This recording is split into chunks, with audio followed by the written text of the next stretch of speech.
Right, we're just about to set off for Old Trafford. That's Adam McCullough, by the way, in case you don't know. Macca, what's the score going to be today? I look so tired, don't I? You do what's up with you, man? Liven yourself up. I fell asleep on the train, didn't I? Also, it's early, this one. It is an early kickoff. What is it, 2 p.m? Remember the great words of Wayne Rooney? It's hard to force pasta down you at 9:30 in the morning. They should ban 12:30 kickoff. I think they should. Get rid of him. Well, 12:30 kickoffs. Yeah, 2 o'clock, 12:30. Same thing. Same thing, It's the same thing, innit? What's the score going to be and how many is Danny Welbeck going to get? I think we're going to lose. That's the spirit. But I never predict defeat. So let's say 3-2 to Manchester United. Yeah. We often score 3 goals as well. We did the other day. We did the other day. When? Fucking the other day. Oh, yeah, that's what I mean. I'm a Diallo often scores 3 goals, yeah. So I'll go with Macca. No, I won't go with Macca because I think... what did I say? I can't remember what I said on the preview, but I'll go with a little 2-1. Welbeck with a consolation goal, but I think Amad Diallo's going to get more goals. Put money a on, brace for Amad. What you put money on? If I had to put money on today, yeah. I'm not advocating betting, not without a sponsor, but I'd go with. I'd probably put money on a draw. See, I think we can. That's what you really think's going to happen. Yeah, that's what. For the purposes of this, I'm going to go 2-1 United. He's gone 3-2 United. Danny Welbeck, don't do it. Danny, come on. Danny, come on. Danny, lad. Hello, it's me, Dave, the London cabbie. When I was a kid, I was infatuated by the film Quadrophenia. My only wish was to be a mod, which I was very bad at. And now I wish I'd been a rocker, which I think would have been cooler. This weekend, the famous Manchester United take on a Brighton and Hove Albion, who in recent years have a very good record against us. This ends this weekend, and I predict a scoreline of the famous Manchester United 3, Brighton and Hove Albion 1. One love. MUFC. Hey y'all, I thought the reversation was really unfortunate. There were 2 offside goals, and especially the Garnacho goal. I think it could have been a goal any other day. The ball was going in, it was rolling in with or without Xerxes' touch. So I think that was really unfortunate. I think Xerxes is going to right some wrongs this time around, and we're going to win 3-1 comfortably. Let's go.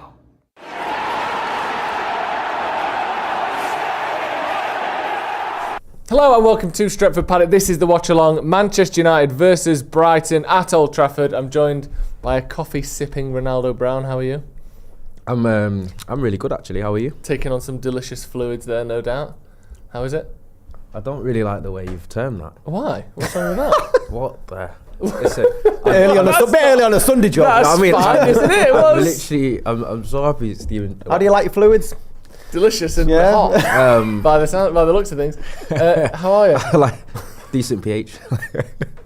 Sky is here as well, of course. How are you doing? I'm gutted I've not got any hot fluids in front of me, so I can work out your coffee machine. There's no fluids knocking about. I don't think that's our coffee machine, but if you can work it out, it's fair play to you. Big game today, of course, and you could argue maybe the sort of game that is maybe one of the tougher ones that we've had in the last few weeks, or maybe even the toughest, because Brighton are, on their day, very, very hard to beat. Almost unplayable. And yet, you don't necessarily have that, right, we're playing against Brighton today. The motivation doesn't necessarily come for free, does it, Ronaldo? Nah, it definitely doesn't. When you're looking at our performance against Southampton, it doesn't give you too much confidence about how we're going to play today. Obviously, Brighton are a much better side than Southampton, and if he could make Southampton look as good as he did in terms of their footballing, they look like Barcelona at times, and with the way that we kind of sat off and gave them space and time, I think if you Brighton, who are a couple of levels up from that, we could be in a little bit of trouble. So I'm expecting us to be much better though, because I don't think we could play much worse. But in the same way, Brighton do have a bit of a style that is quite expansive and quite open, that if you do get at them at the right times in the right areas, they do give you opportunities to score. So there is a little bit of me that thinks that today might suit us a little bit better in terms of going forward, but it's just about whether we have the ability to prevent Brighton from scoring. Yeah. And today, of course, as well, Scotty, is sort of in the shadow of bigger things at Man United. The death of Dennis Law this week is, I mean, one of United's greatest ever players, unquestionably, probably United's greatest ever goal scorer. I know there's Dennis Viollet in that conversation, and I think Bobby Charlton and Wayne Rooney have scored more, but in far more games. What's your reaction to that news and then seeing all the outpour and all the love that's been sort of shared on social media and online over the last few days? Yeah, I mean, it was. I know I've been poorly for a little while. I was actually sat with my dad when we both heard the news, and my dad hit him a lot harder because obviously he grew up watching Dennis Law, so he was absolutely gobsmacked. But one thing I always love about the Manchester United fan base when stuff like this happens, and we had it with Bobby Charlton just over 12 months ago, it's the generations that never saw these players play, because I wasn't old enough to see Dennis Law play, but that sort of, it shows the sort of family side of the fan base, which we don't see far too often at United. It can be toxic at times, but when you see this sort of coming together and how the sort of collective mourning for people who were like 60 years younger than Dennis Law, it really sort of embodies for me the spirit of the club. So it's a sad day for Manchester United. And I was trying to look back at when we've had previous instances like this when we've had like the Munich anniversary, and I think after Bobby Charlton, how that sort of affects the players on the pitch, because we've never really had the greatest results following these sort of incidents. No, it is weird. It does make you realise that things like whether there's a new stadium or the latest transfer or whether we lost a game or whatever, those things sort of come and go. But like you said, he was my dad's favourite player, and one of the reasons he's a United fan, and then he's the reason I'm a United fan, and those stories and videos and what he was like and all that gets passed down to you, and they're the sort of things that really fundamentally build you as a United fan. And obviously not everyone has the same story, but there's always, it's not just about did we win at the weekend, it's who did it and what generation they did it for, and those stories being told to you. That's why football is always going to be more than just a business, and I think that's why in particular certain decisions by United's owners in the last sort of 20 years hurt even more, because it isn't just a business, and days like this and times like this remind you of the fact that it's about people and relationships and family. And like you said, when you hear that sort of news, it's more than just, a former United player's passed away. It's everything it means for me to be a United fan and my dad to be a United fan, and you, and the same. It's a big thing, isn't it? It's the community feels it, and that's what the fan base is first and foremost for me. And obviously with the amount of money at football that gets lost by the wayside some of the times, but the stories, like I said there, the Dennis Law being your dad's favourite player passed down to you, you becoming a United fan, and that will be the case for a lot of people. And what's particular about the Trinity, obviously Best and Charlton and Dennis Law. I know Man United have been going for over 100 years now, but they were the bedrock and the foundation for the club, along with Matt Busby, that we've become. Because if it isn't for them three players, we're nowhere near where we are now. No. It isn't what they achieved. Yeah, it's amazing, and we'll talk about the game today and all sorts of course as well, but like when you think about Dennis Law, I think sometimes he gets spoken about less than the other two, because obviously Bobby Charlton's, he played more games, was there for longer, continued to be there after he finished playing, and also he came through the academy, obviously he was scouted and came in as a young kid, and then was there for the Munich disaster and the rebuild, so he's always had that enduring story with him.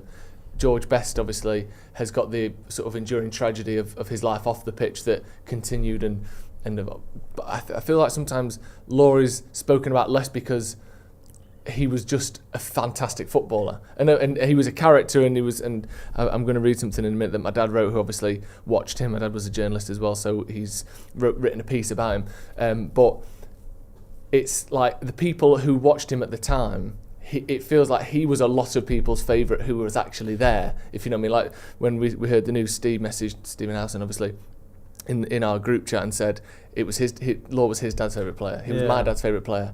He was a lot of people's favourite player who were actually there to see them all at the time, and he almost gets spoken about the least, maybe because he doesn't have that enduring story about him off the pitch, if you know what I mean. Yeah, because you look at the likes of George Best, and he was seen as the fifth Beatle and lived the sort of rock and roll lifestyle. So you had that side, and that's what was the attraction to him. You had Captain Sensible in Bobby Charlton, who obviously won the World Cup, and for a team that's based in England, he's going to sort of get that sort of reverence in another way. True. But with the thing that with Dennis Law, it's the humility and how humble he was from like I was reading a story the other day, and it's like he used to play barefooted football to the age of 12 in Aberdeen on the street, and then go through that sort of career to where he was, and always maintain that sort of that character, and he was wickedly funny in interviews and stuff. And I think one of the tragedies about his career is that he's usually remembered because of the back heel when he played for Man City. Yeah. But if you see his face when he comes off the pitch there, and I think that's,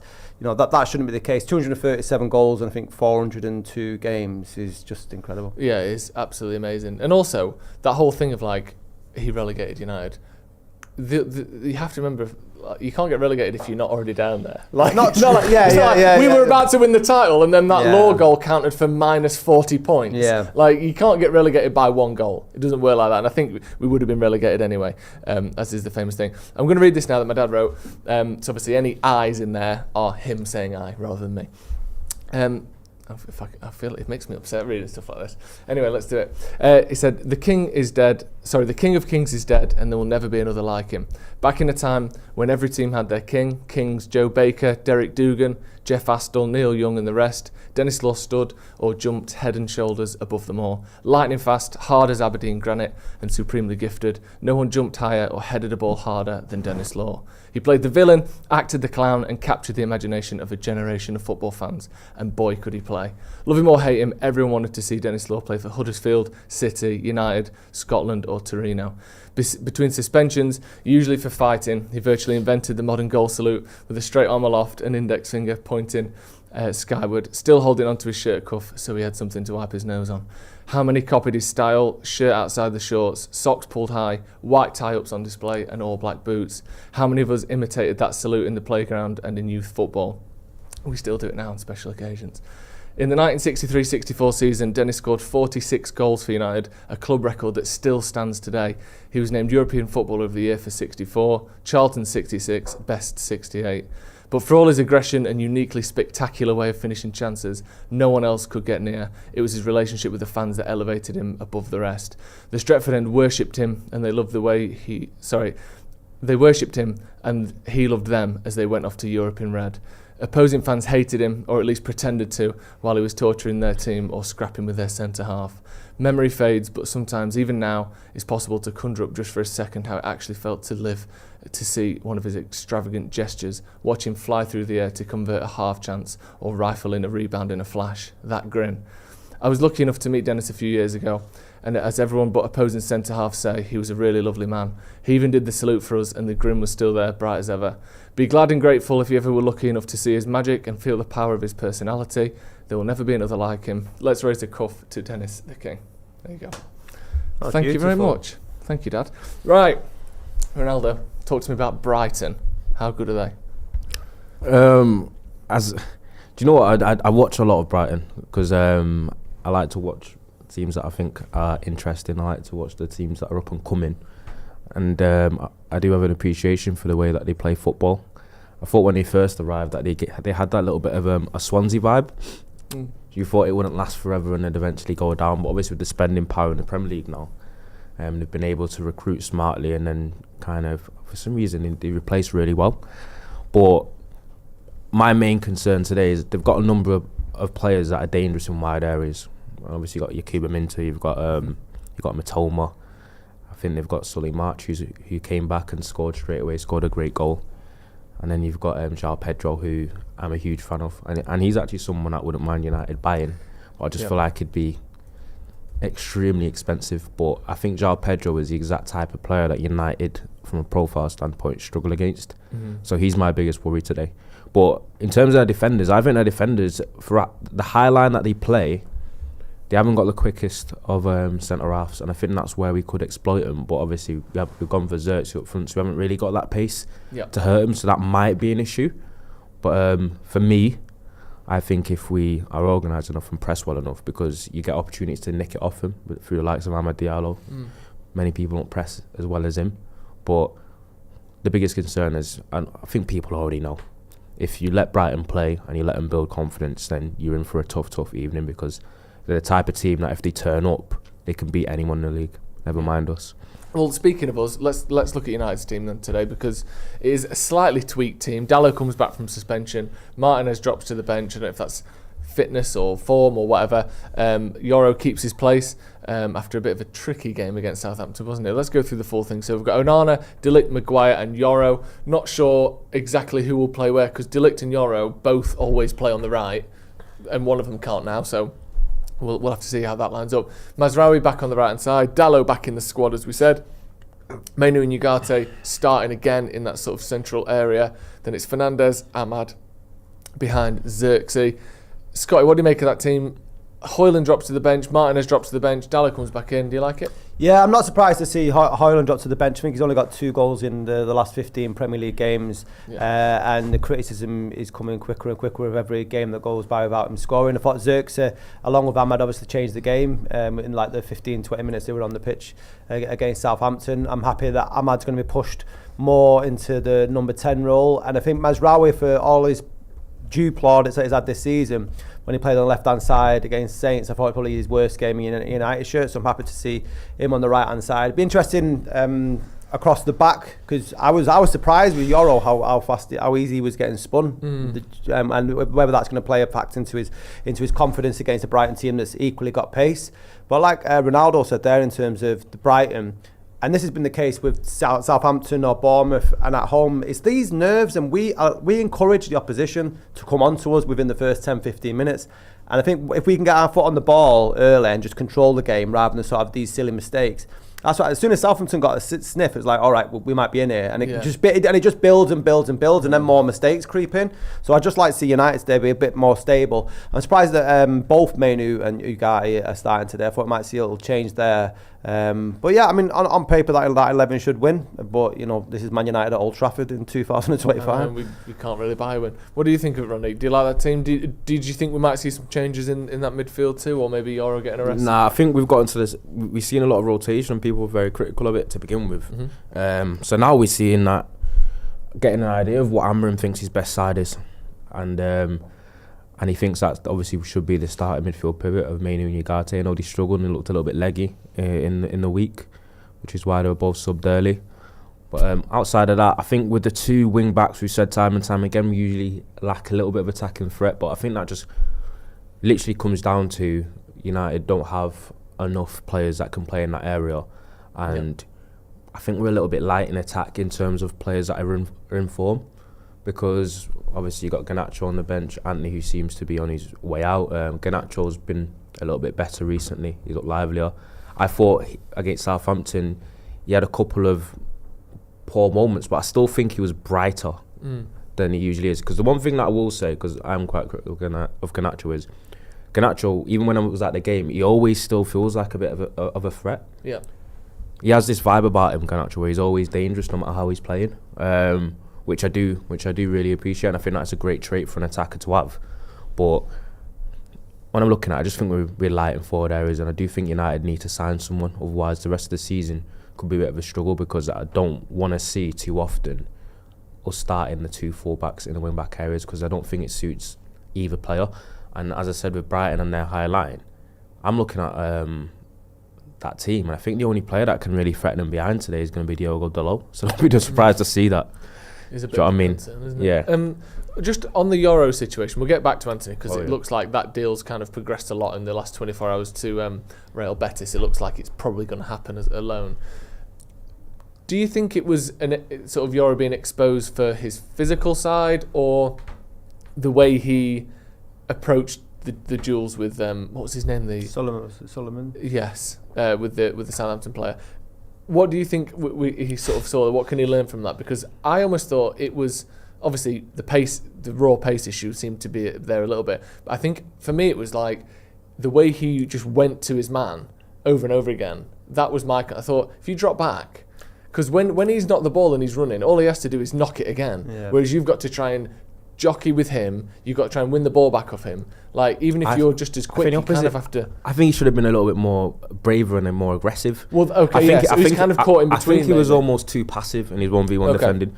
And as a winger, when a defender lets you get a little bit of steam, it's a little bit difficult. And I'm not going to lie to you, Lenny Yoro is a centre-half, right? He's a centre-back.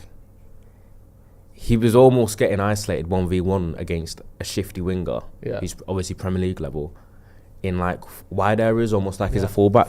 So he looked uncomfortable in that stance because I know he looked poor, and he did get cooked. I am not gonna lie to you, he got cooked. But if you're looking at our other centre halves, who wouldn't have been struggled in that situation against the winger like Sulemino? Because I think Sulemino is also one of them players, almost like a Doku, where low centre of gravity, absolutely lightning, really, really shifty against a tall, lanky, 6'3", just turned 19 centre half, who's been beaten a couple of times, lost his confidence and got a bit isolated. I think he needed to almost, even if he fouled him, I think he needed to be a little bit more. Well, we saw Delict do that, didn't we, later on? Yeah. I think, did Yoro come off? Or was he just moved around? Because there was a tackle Delict did where he just went straight through him, didn't he? As soon as he got the ball, Delict flew through him. So, he was kind of caught in between. He was like... Yeah, a bit of that, like what Delict did. He was close enough to the player that he could spin him. Yeah. But he didn't give himself 5 yards to match him for pace, and he didn't get stuck up him like Delict did. Like, he was kind of caught. Do you think he'll learn... obviously he will learn from that. But do you think Amrin will have said, like, in that situation... Here's what we do, because you can't. If you're playing a back three at times, like you said, Ronnie, you will basically be playing as a fullback. Yeah. You're going to be going into channels, attacking and defending against. It's not exactly an area of the pitch where like loads of centre halves are comfortable. No. It's like a really, really niche skill set. I think the best in the world at it is probably Kanate, someone like that. But not everyone's Ibrahim Kanate, and obviously Lenny Oro can develop as well. Because one thing I've said since he came here, people always throw out he's only 19, he's only 20. I think for attackers there's a bit of credence in that, but I think attackers can almost peak younger. Yes. But I think centre halves, it's definitely a valid excuse for saying how young they are, because I think it's one of those positions that's so much about learning like the little intangibles of the game, and like obviously reading it, getting experience, just getting it almost like navigating the dark different arts. types of players you might come up against, all that sort of thing. I think centre halves always peak a lot later than other positions. Yeah. So that's why I've got no concerns about Lenny Oro at all. And he's got so much time on his side, and he's got so much talent. And I think we shouldn't ever give up on him too early, and just allow him to progress and keep instilling with belief. But it might actually have been a good thing in a way. Yeah. Yeah. Like getting that kind of almost like welcome to this level moment against Sulemino. And I think as well, like you said, it's such a specific role he's being asked to play. But playing as the wide player of a three, a lot of people think it's a bit easy because you're not up against a big heavy striker all the time. But actually, you've got to work the channel so well. Like, you think of some of the great Premier League centre-backs that I think would have struggled in that position. I think John Terry, if you put him out there, it looks half the player he did at Chelsea. I think Nemanja Vidic, you play him as a wide centre-back, looks half the player that he did. Like, it doesn't just because you're a great defender doesn't mean you are suited in every position as a centre-back all the time. Like, it's specific players work better in that area. So like Ronaldo said, do you think he'll learn from that, and that'll be almost like a help going forward? Yeah, definitely. It's a lesson, and that we didn't get beat after him getting cooked, as Ronaldo put it. I think that might have been a lot more worse, and a lot more of the criticism would have been on him. But that position, when you mentioned the likes of John Terry, I don't know, Ferdinand or Vidic, it's a hybrid role, isn't it, really? Yeah. So you've got he's not been brought up through the ranks training to learn how to deal with wingers in the same way it will be centre forwards. That's his bread and butter. So he's having to learn them two roles whilst learning a new league. Yeah. So the only thing he can do now is we'll go into the next game and say, right, well, what happened? What didn't I do right? And then you build on it. Yeah, absolutely. Let's have a look at Brighton's team as well then, because we're not just playing against ourselves, although in a way we are. We're more like that. It does feel as though we are actually at times. They've got Verbruggen in goal. Dunk. This is right. Do you know? I go on. Listen. Do you know whenever we get, just for future reference, when we go on the opponent's lineup? Yeah. Can we not go on the Twitter one where they just list it like that? I hate how jarringly confuses me. Why does everyone do that? Can BBC or something? Can we get the BBC one up? Can we? I will do that. Yeah. Can we think of a reason genuinely why teams list their players in number order on their team sheet on Twitter? And here's the other thing that really f's me off. They'll do it as well sometimes, where it'll be in number order, but some keepers aren't number one. but they'll still be first. Yeah. That's what really, it'd be like, That's the only one goalkeeper, they care number 29, and from there we go in number order. That really pisses me off when they do that. Like, I get you doing it in like, this is their team, but no one thinks about football like that, do they? Anyway, here's the team. Verbruggen, who is number 1 actually. Then we've got, actually, oh yeah, no, it is in number order, I think. So we've got Verbruggen, Veltman, Dunk, Van Heck, and Estupinian as their back 4. Baleba and Ayari in the middle, with Minter, João Pedro, and Mitoma in behind Danny Welbeck. On João Pedro, you mentioned him before. He does seem to actually be the kind of player United have been linked with recently. Do you know that sort of hybrid? I know he's not a winger, but he can kind of play in behind the striker. He can go wide. He can go in behind. He can get goals himself. Not the same player, but we're linked with Brian Mbuemo. We've been linked with a couple of people who tick a lot of those boxes. They're like gold. They're like gold or stuff. Even like a Mateus Players like Cunha as well. Pedro. That kind of. It's like João Pedro, Mateus Cunha, Morgan Rogers. Yeah. Even like Jorginho Ruta. Yeah. These players, but they're like so rare where they almost can play up front behind the striker, either wide position, and be dangerous on all of them. Like Jota's another one, mate, who's got a similar skill set. Yeah, but even I think Gabriel Jesus kind of almost fits into that. Yeah. I'm talking about these players that are like, but they're also quite big and powerful. So like they're like 6'1", 6'2" plus. But they're powerful, technically very good. They're just absolute aliens, and I think that's the type of player that we need. But as I said, I can literally only think of 5 players that fit that. Obviously Jesus has fell off quite a bit, but I think he almost fits in that mold. And you've got like Brighton have 2 of them in Ruta, João Pedro, Mateus Cunha, and then you've got Morgan Rogers. I actually can't think of any others other than that, but that's the type of player that I'd like us to have. Yeah, I think it doesn't quite have the same physicality, but Foden kind of does some of that for City, where you can play him kind of anywhere across the front line. He'll create chances. He can go past people. He doesn't have the pace or some of the physicality you mentioned, but there's not a lot of those kind of players. No. And we seem to struggle against them every time we play them, because they pick up in that space in the middle that is vacated whenever our team gets stretched. Like Cunha had an absolute field day against us the other day. Are you worried about João Pedro in there? Yeah, he's a great player, and he's the sort of player that we could have. There's a number 10 spot, I reckon, behind whoever our striker is at United, where he could fill. Yeah, I think he'll be a threat, and obviously Danny Welbeck's returning to Old Trafford, and he's got he always has a bit between his teeth. He's going to score, yeah, isn't he? my fellow alongside brother from that down the A6. But yeah, you expect him to sort of get on the end of it, but I don't know. Yeah, I do worry a little bit. They're a team, Brighton, that it feels like whenever I see them, they're either winning comfortably or getting battered. I don't like. No, they've actually gone into the middle of that. Well, there you go. Yeah, they just draw games. They've drawn more games than any other team this season. Exactly, and that's what I mean. Like over the years, it's like Brighton have outplayed City and won like 2-3-1, and then you'll see them getting beaten comfortably. But yeah, this season they've only won 7 games, but yet they're ahead of teams that have won more. Because they've drawn 10. But they've drawn 10 games. They've gone more than further away else. from what you said, though. They've only lost 4 games. That's the same as Forest have lost. They don't get battered anymore. No. It's like they draw games now. Whereas, because I remember how good Forest have been. I remember watching Brighton versus Forest, and Brighton battered them all game, and it's just somehow come out of a draw. Because Brighton do have this thing of they do try and walk the ball into the net sometimes, which obviously could favour us, but for me, it's more our poor record against them. I think we've struggled in the last 5 league games against them, and the only time that we beat them, as we joked about, the only times we beat them, Brighton, was the last game, and it was like the second to last game of the season, where Brighton were basically already on the beach. Yeah, we beat them. Did we beat them one of the early games of the season when Xerxes scored, or was that a draw? Was it? No, we lost. I think João Pedro scored a winner, didn't he? Yeah, we lost 2-1. Yeah. We were. Weirdly, we were very good in that game. Yeah. Xerxes had that goal. That was it, yeah. Garnacho hit it across, it hit Xerxes on the knee, on the line. It was going that was in. the game. Yeah. And we ended up losing, but we actually played really well, annoyingly. But yeah, so we beat them last season at the end of the season. They've won, what is it? I'm not going to do this actually, because I hate it when people call a draw that you win on penalties a draw. So we beat them in the FA Cup, even though it was 0-0 in normal time.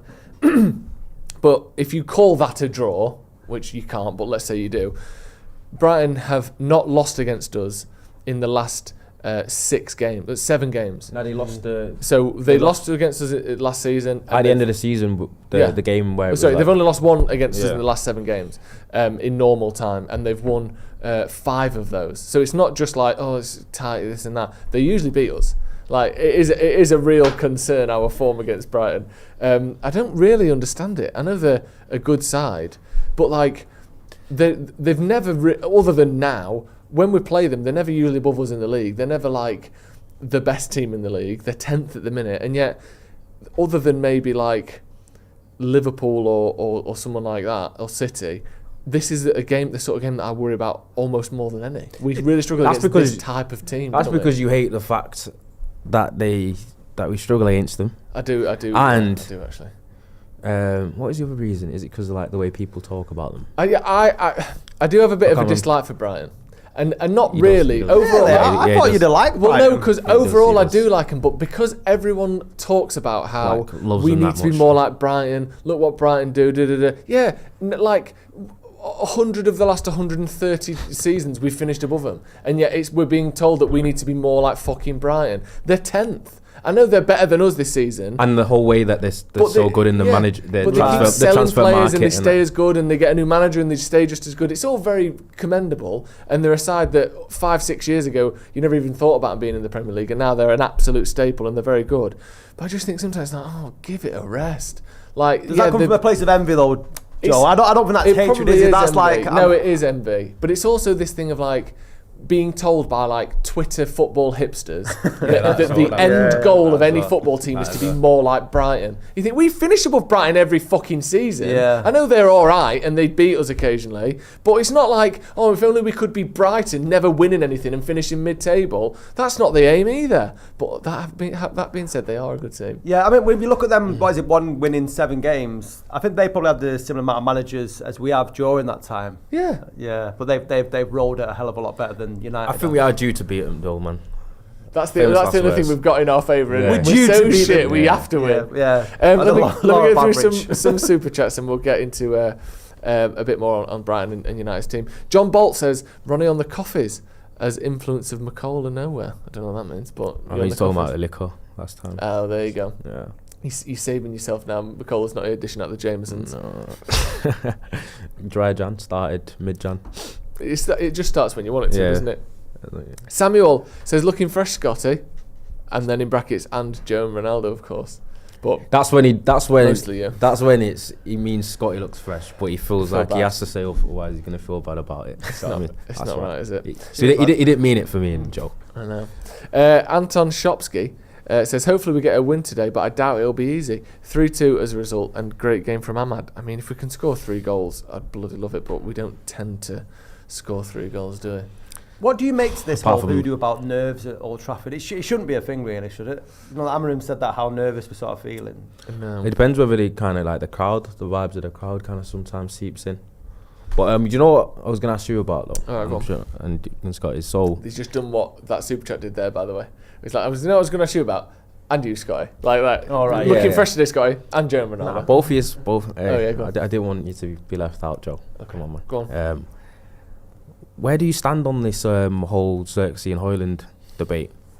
Which is that because Hojlund's another one. I know we haven't spoke about him at length yet, but he's come under a lot of scrutiny recently, and I think the game against Southampton was like a further, almost like pendulum shift towards people being really concerned about him, and that includes myself because I did go to the game. It's one of the first games I went to in a long time at Old Trafford, so I was able to watch him quite close up. Close.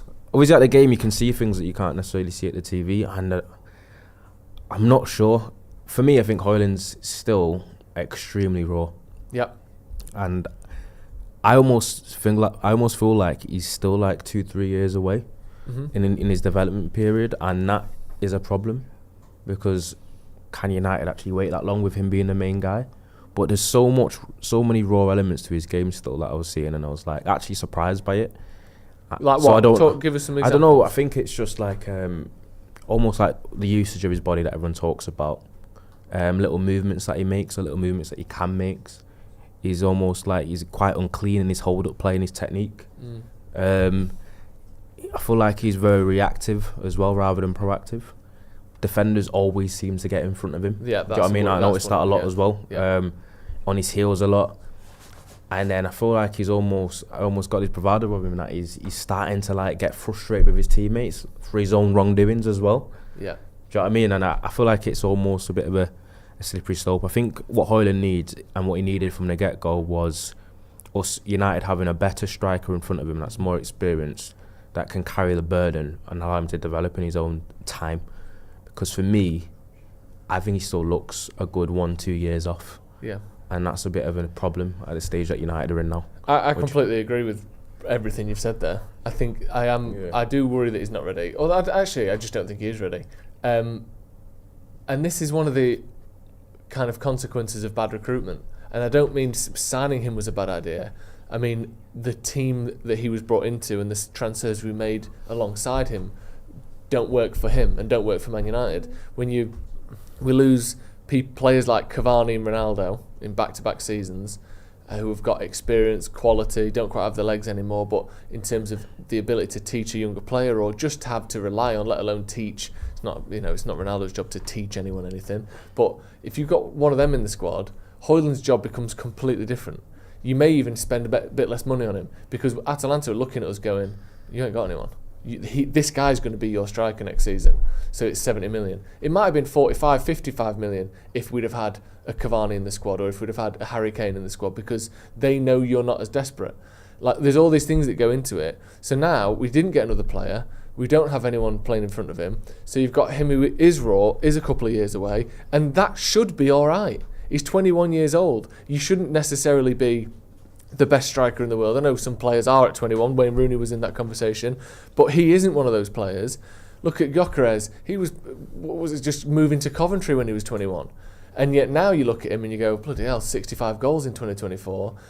Hojlund could have followed a path like that. The problem is, it doesn't just hurt us as Man United, oh my God, Hojlund's not scoring for us. It hurts him because he's playing every week, like you said, losing confidence, getting infuriated with his teammates, not having anyone to learn from, not having anyone reliable to take the pressure off him, because Xerxes could comfortably play today, and let's say he puts in the average performance that he's put in since he got here, no one's going, fixed it, Xerxes can play the next 6 games. There'll be a conversation in 2 games' time, Hojlund needs to come back in because Xerxes is not doing it either, he's not getting the goals. So you have this thing of like rotating players based on how poor their alternative is, and then they get the pressure put back on them, but they're coming back in with no confidence, and we didn't win because the last striker didn't score either.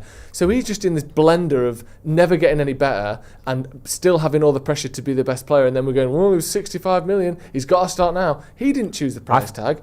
I just feel bad for the way he's been brought into the team completely. It doesn't help him whatsoever, so we're getting probably the worst version of him as well. Yeah, but I feel like he's still a thing where there's potential there. So I don't think you give up on a 21-year-old striker. No, absolutely don't give up on him. Especially when you invested that much. I think you still got to give him the next 2-3 years and see how he develops and if he eventually comes good, and then make a decision then. But just at this standpoint, I feel like he's still got a lot of developing to go. Yeah, and for me, there's a lot of qualities that he has. That there's a lot to like in terms of, obviously he's got pace and he's got size and his strength and he almost looks like.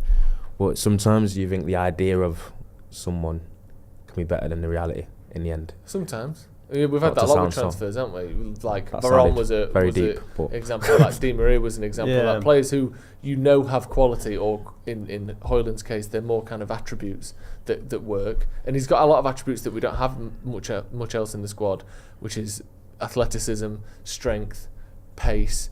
You look through this team. I mean, between him and, genuinely, if he was starting today, he would probably be the best athlete on the pitch in terms of some of the kind of like physical metrics that an athlete can put out, and yet that isn't enough. That you can't just because he's quick and strong doesn't mean he's a top player just yet. What do you make of him? I agree with you there. I think it's been unfair in terms of how much pressure has been put on him, and there is very much the risk of burning him out, and the potential that United saw when they bought him, or we can see now, won't get refined, because ultimately the amount of criticism will just become too much. And he, just from a mental point of view, he might not be able to find, what all that promise turn it into fruition on the pitch. But United, again with the recruitment, have gone from one extreme to the other. We were signing the likes of Cavani, Ibrahimovic, Ronaldo in their 30s, but guaranteed goals, and then banging 70 mil on a kid from Atlanta, who nobody else was chasing, by the way, across Europe. Yeah. Was there nobody else that United could have bought for that money? Well, that's the thing. Well, that was the Kane year, wasn't it? He went to Bayern Munich that summer. And the question was, which one should it be? Ten Hag wanted both of them. And obviously that would have been probably somewhere in the region of 150 million quid. So maybe unlikely or even impossible. But I think how different the last 18 months would be with Harry Kane in this team. And not just for us as a club, his almost guaranteed, let's say, 40 goals in that spell, maybe 30 at worst, over 18 months. Not just from that perspective, but Rasmus Hojlund is playing the last 20 minutes here. He's playing this Europa League game there. He's coming on his record in Europe is sensational. One of the best of anyone in the competitions he's played in when he's played in them. He was Champions League group stage top scorer last season. I think he's the Europa League top scorer, or one of them this season. Imagine he was just playing those games and other games when Harry Kane had already got us 2-0 up. It would be a completely different conversation about him. Like Alvarez at City is the example I always use, because I think it's the most obvious relevant one. I know the age thing is different because Hojlund's a kid as well. Haaland is a kid as well. But Alvarez looked phenomenal at City and was allowed to look phenomenal. I don't think he would have looked quite as good if he had to play and start every single game. But he was like Haaland's foil and got nearly 20 goals the season before last. Haaland got 50 goals. So it's not like you have to come in and just be everything all at once. And we've got this kid who's not ready. He's clear he's not ready. And yet, if you're not ready, you're going to get criticised as though you're the main man because you play for Man United. I think he might just get crushed under the pressure, and I hope he doesn't. Do you think, Joe Ronaldo, whether this thing about he's not getting enough assistance, why can he score them goals in the Champions League and the Europa League? Why is he prolific in them competitions, but when it comes to the Premier League, he's only scored 2 in 15 this year? What is it? Because there is the argument that you see across social media where they say, you don't get the delivery, then you get the other people who are saying Hojlund's well overrated. So where are we? It's tough one because Premier League's when the Premier League, I know goals in obviously Europa League and in the EFL Cup and stuff like that, it's still got value, but the Premier League's where you need your players and your forwards to kind of like show their worth. Because even though you look at it, like people have ran the whole thing that Garnacho his GA and his top scorer, even though he's, I think like a quarter of his GA came in one game against Barnsley. Yeah. And then in the Premier League, I think Garnacho's got 3 goals and 1 assist in 20 games in the league. But sometimes your stats in other competitions can kind of cloud that. But obviously in Hojlund's sake, in Europe, maybe against defenders that maybe a little bit less physical. I'm not quite sure, or it just could be coincidence. I don't know. At the end of the day, you just want it to be a case of you're looking at your attackers and like no matter what competition they're playing in, they're showing the same level of consistency and quality and standards, and it's not like just turn up in EFL or just turn up in the FA Cup or just turn up in the Champions League or just we want players now just to play well, whichever competition week in week out. And that is why it's a problem with having that. One of the issues with having a young team is that inconsistency and the fact that they're learning whilst representing Man United, whereas in a dream world you have either players who are so good that even when they are learning, like a Ronaldo or a Rooney, they're still one of the best players in their position in the league, or you buy the finished product and you kind of guarantee a certain number of goals or tackles or whatever it is, but then we've wasted so much money, we're out of the Champions League, we're in all this debt, we have already spent so much money on transfers, we can't really afford to buy the finished product anymore. So that's where you have these spells of like 10, 20 years where a team doesn't win a lot because you can't afford to spend like you did when you were good, and then you take risks on players, and the greater the risk you take, the more likely obviously that it doesn't come off. So I think we need to get some good, astute transfers, but the fundamental thing is we need better players.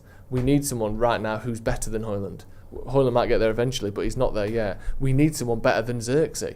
We need a lot of players better than the current player we have in that position. Otherwise, we're not going to win the league or challenge for it. Does an alternative, though, Joe, work? Does an alternative striker to Hojlund bag 30 goals in that United team at the moment? Probably because it isn't like Hojlund's missing lots of cities, is it? Well, probably not 30, but you look at the goal scorers we've had. Cavani got, was it 20, 18, 19, something like that. Ronaldo got 20 plus.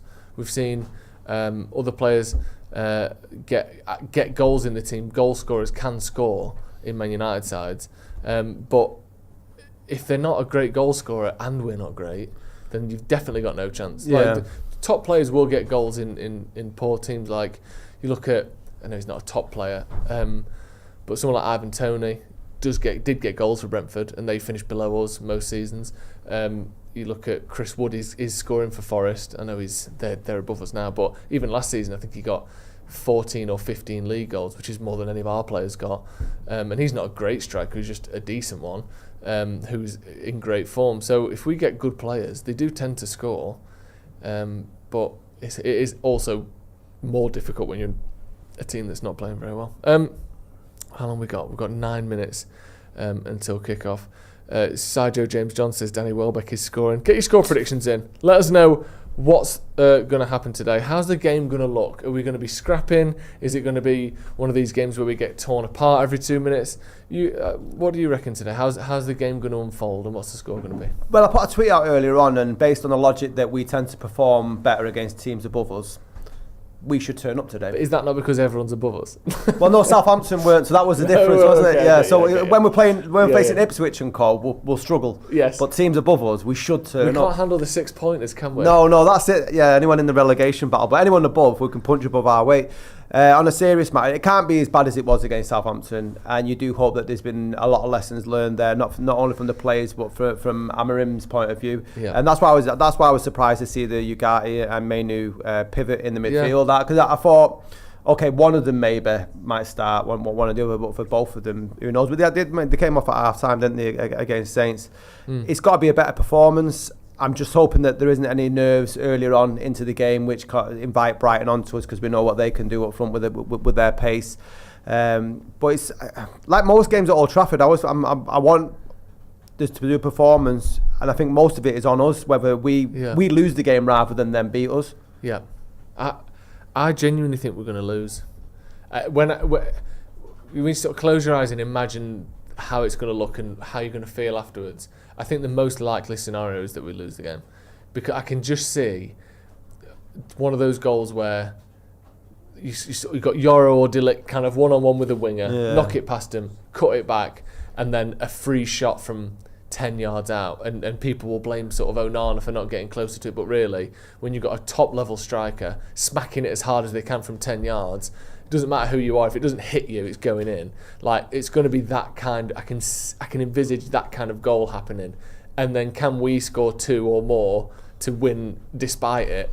I'm not sure we can. Personally. Well, I mean, Ahmad to save the day yet again. I mean, we've been quite dour in this first hour, but Ahmad has been sort of a silver lining in what's been a difficult season so far. So we can always rely on him to, put a performance in, or maybe get a goal. Yeah. I think we'll win today. What are you thinking?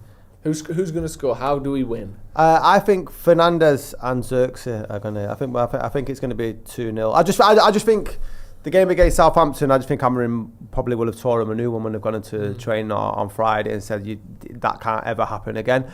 I'm happy that Mazraoui's playing on the right hand side, and Ahmad's been pushed up a lot more forward. Delow's back, whilst I've been critical of him.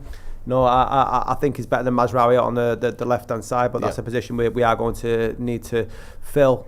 Xerxes was positive when he came on against Southampton. It'd be interesting to see how that sort of lineup, does he drop deeper and Fernandes and Ahmad move ahead of him, so it's almost like a false 9 position. He's a bit of an enigma of a player, isn't he, like Xerxes? I'm not too sure if he knows what he's going to be doing as much as the players around him. Yeah, he's not. He played well against Southampton, but he never looked like scoring. No, and that is my worry with him. Is like he can have a good game and we can still create no chances and lose. Do you know what I mean? And he can play really well by his kind of or to his sort of trademark performance, if you know what I mean. He can put in a good shift, but not actually help us get a goal, which worries me. He reminds me pretty similar, not for the hair, but his sort of body language, the way he's almost clumsy, but he's awkward in the way that Fellaini used to be on the ball, and he's like pushing players off around him. So that might. But is it Dunk at the back as well? He's a unit, isn't he, for Brighton? For Brighton, yeah. He's been like their guy. He's like Mr. Brighton, isn't he? He's got like a statue of sand. Probably. He will do one day. We've got some super chats. So, sorry, what score prediction? What score are you saying? I'm going to go for 2-0. United. 2-0. I'm going positive. Bruno and Xerxes with the goals. JC says, if Xerxes shows up, we win. Wow, that's a lot of confidence. That's a lot of power that Xerxes is holding there. JC also says, we call Anthony to Betis. We call for Anthony to Betis, not 650 grams per week, ration Casemiro. Well, I guess I was wondering why why they haven't left. I guess it's easy to do the Anthony deal for whatever reason, but Rashford seems to be stalling a little bit, doesn't he? Jack Bennett. Hojlund has great qualities but seems so unpolished and somehow never in the right place at the right time, especially in the final third. Yeah, he does have a bit of that, doesn't he? Hopefully that will come with age a little bit. Darren DePaul says, any convo about selling Xerxes or Hojlund is utterly moronic. The lads are for the future, being forced to be perfect today is mental. Completely agree. And the chat we had about Hojlund, none of us ever mentioned selling him. I think it's just he needs time. My only worry is, will he get time at this current version of Manchester United? I'm not 100% sure. We're seeing the players walk out, seeing the bagpipes being played there. Paddy Crone was there. I didn't see who else was there. Sir Alex Ferguson obviously there as well. A lot of emotion at Old Trafford for the death of Dennis Law this week. Scotty was kind enough to write a poem about Dennis Law and his time at Manchester United and his time as a footballer. So it would be great, Scott, if we could hear that from you now. From Aberdeen to Ballon d'Or, a skinny lad that was born to score. Dennis Law, Dennis Law, Dennis Law. The number 10 shirt became folklore because of Dennis Law. At the Terriers, England would first meet a barefooted boy that became a force elite. Termaine rolled blue before Torino bought him until a fellow Scot rang with destiny calling. In 62, legend began a tour de force of the Busby clan. Each touch, feint, pass and strike, he painted glory with an artist's might. As sharp as a whistle from the land of thistles, a ballet on the ball before he let them fizzle. Scoring 237 in red and white, with flair and grace, a scamp's twinkle in his eyes, he lit up Old Trafford's nights. For his nation too, the lawman would roar, legacy etched at Scotland's core. On London stage, he tainted the Lion's crown, leading the Tartan army to bring the world champions down. Though cruel fate saw him miss Wembley's high, he was there in spirit on that famous night. Busby's men lifting the European prize, Dennis cherished in every fan, manager and player's eyes. He was twice a blue, but forever a red. A back heel struck and tears were shed. Relegation loomed, but his love stayed strong for a place that made him, the place that he belonged. Outside Old Trafford, his arm is eternally raised. A statue stands forever praised. A third of a trinity, the club's finest made, with Best and Charlton, his legacy's laid. Raise an arm, let out a chant, hear the Stretford end sing. Our king may be gone, but he will always be the king. Cheers for that, mate. Very nice. Yeah. I was touched, man, as everybody else was, so I thought I'd try and get down in words. Yeah, it's lovely. It's really nice to hear as well, obviously, all the things that he did and that it meant to people, and you can see everyone who's there today that he is such a massive part of Manchester United, isn't he, Ronnie? No, 100%. I did just miss it in my toilet break, but absolutely huge figure. And you know what actually made me not to kind of like echo even more sadness on the passing of Dennis Law, but it was almost getting me slightly concerned for when the time might occur for Sir Alex himself. That's what I started to think about. Things in, doesn't it, a little bit? And you think like the generations of and eras of players and people that we're losing, and it only goes one way, doesn't it? It keeps walking towards you, and it is horrible that you see Paddy Crone there, Dennis Law, not Dennis Law, it's Alex Ferguson, Alex Stepney as well for Dennis Law. I mean, yeah, Brian Kidd there as well. Yeah, it's good to see, isn't it? I mean, such a massive figure. United's third ever top goal scorer, probably, like we said before, our greatest goal scorer in terms of the combination of goals scored and games played. Because there are people with a slightly better ratio, like Dennis Violet's goal scoring ratio is better, but he got 60 odd less goals than Law. Yeah. Law did it for longer and scored more goals than everyone except for Bobby Charlton and Wayne Rooney. So yeah, absolutely monumental figure. And as I said personally, the main reason that my dad's a United fan is Dennis Law, and he's the reason I'm a United fan. So yeah, massive moment and a very sad moment as well. Ronaldo, give me a score prediction, please. I'm going score draw. I think it's going to be 2-2. 2-2. Unfortunately, I'm going for a 2-0 win for Brighton. That's what I think will happen. I think that's the most likely thing to happen, unfortunately. Boo. That's going to hurt you even more, though, isn't it? Due to your hatred of Brighton. I've realised I don't hate Brighton. I hate what we've become. I hate that we're the sort of club that people... Is it jealousy? I'm not jealous of Brighton, because I hate that people think it's fair to compare us and to say that we should strive to be like Brighton, because we shouldn't.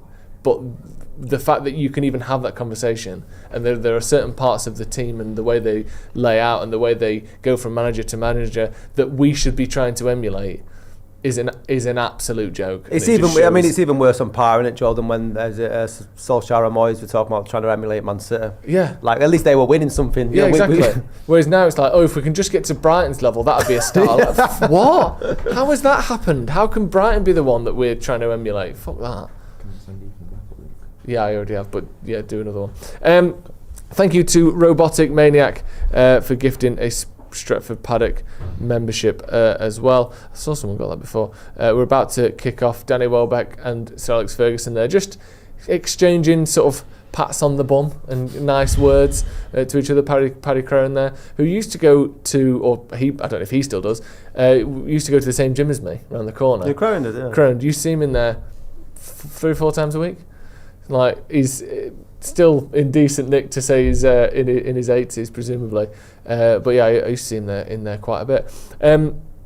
It's mad, the generation of football for Scotland to create such talented footballers during that time. Yeah, they've had some great, especially in that era. Yeah. And I know the Dalglish and Law weren't the same era quite, but that kind of from sort of early 60s to early 80s, they had like a handful of world-class players. We think like Alan Hansen as well, and Souness was a great Graham one. Souness. People think he's just an old dickhead, which in fairness he is, but he was also a fantastic player. Yeah. It was Alan Hansen's won 9 league titles. I think he had the record for a long time until Giggs came along. But yeah, it's amazing that Scotland, who have struggled to make a single world-class player in my lifetime, really was never really short of them. Scott McTominay. Sorry, other than Scott McTominay. Right, we've kicked off. What's your score prediction? Did you say? I did. Or was it 2-2 all. Oh yeah, of course. Right. That reminded me of that time when I did the 5 minutes soliloquy on Ugarte, and then 30 seconds later, Joe said his bit and then went, so Ronnie, like, what was your thoughts on Ugate's performance today? This wasn't as bad as that. This wasn't as bad as that. It was the You biggest said score draw, ditch up I've ever seen. I remember you saying repeat score yourself. draw. Yeah, I couldn't remember what you'd said. Can we get some volume, please? Shit. Did you pull him up on it live? Yeah, Oh, he did. He yeah. half Yeah. did and then did it again Yeah. afterwards. Just a quick mention for Ahmad. He's good, isn't he? Is that right? Yeah. I reckon he's got something in him. There's something going on there. It's Euro starting at left centre back, by the way, for anyone who was. Well, I was interested. Unlucky. Bit more interesting responsibility for Euro. I wonder what he's thinking after that game. After that game the other day, I think at the minute straight away it looked like it was João Pedro on that side with him. Yeah, people think he might be like a central CB in future rather than a wide one. Yeah. There's people that, because he's got like a good long legs, he's a decent strider. Yeah. He's usually not decent 1v1, but people that actually know him and watch him a little bit more. For Lil thinks he actually might in the end be more suited to being the central centre half in future. Do you think? Oh shit! Brighton pressing high there. Yeah, Pedro sake. squares it, and it's bobbled. Oh my god! Onana there saved it. And slapped it straight into Welbeck there, but immediately Brighton's press, and it's Dallow just fucking swinging the leg straight into Pedro. Oof. And it would have been lucky if they'd have scored from this, but It'd have been so like that could have gone anywhere, couldn't it? Onana just punches it point blank range into Danny Welbeck's sort of midriff, and the ball goes behind for a goal kick. Worries me there, Dallow getting pressed like that, just getting it completely wrong, and they've won the ball back there again off Xerxes. Fucking hell. That should have been a foul. That It looked like it, didn't it? that's the thing with refereeing. It's like the decisions aren't usually, because I always say it. I think when you watch the likes of like the bigger sides at the moment, like Liverpool, City, Arsenal, I think people talk about the big decisions that might not go their way, but I think the little ones throughout a game usually always get favoured towards them. Yeah. I mean, Arsenal the other day was against us was just mad, wasn't it? We've been over. I've not seen such a abysmal display. What do you think? What do you think about their outrage bad. that yesterday wasn't a handball for Havertz? No, if it hits your hand and goes in off your hand, it's handball. Fuck off. They said it should. They said it. They started saying the rules need to be changed. Okay. Because he didn't mean it. So. Alright. Oh shit, Matoma. Yeah. I think. Huh? You think what? If you shouldn't be able to score a goal with your hand. With your hand, innit? Simple as. That's the rule, though. That's actually. But that rule is fair. Like if you score a goal using your hand, they're saying it shouldn't. It doesn't matter whether it's fair or not. Intentional it's an or not. unfair advantage. You know what's mad? How do you? I don't know. How do you perceive intention? Anyway, you can't. That's. Well, that's you're why just it guessing. Never quite worked, did you're it? just guessing if they actually meant because it can look like someone's not meant it, but they meant it. Yeah. Something can look like they meant it, but he didn't. Yeah, exactly. So I don't know. Just guessing then at that point. Yeah. But the problem is if you just like, I like the rule as it. I don't really like it. I don't know. Because I was going to say at the minute if someone Oh mate, Matoma was in behind it. He's in behind. 1-on-1 with He's gonna Onana, score. squared Here it. we Welbeck 1-1 scores. now. There you go. They've had 2 fucking great chances in 4 minutes. This is exactly what I thought might happen. Mazraoui switched off. Comfortable. Just a little plopper over the top.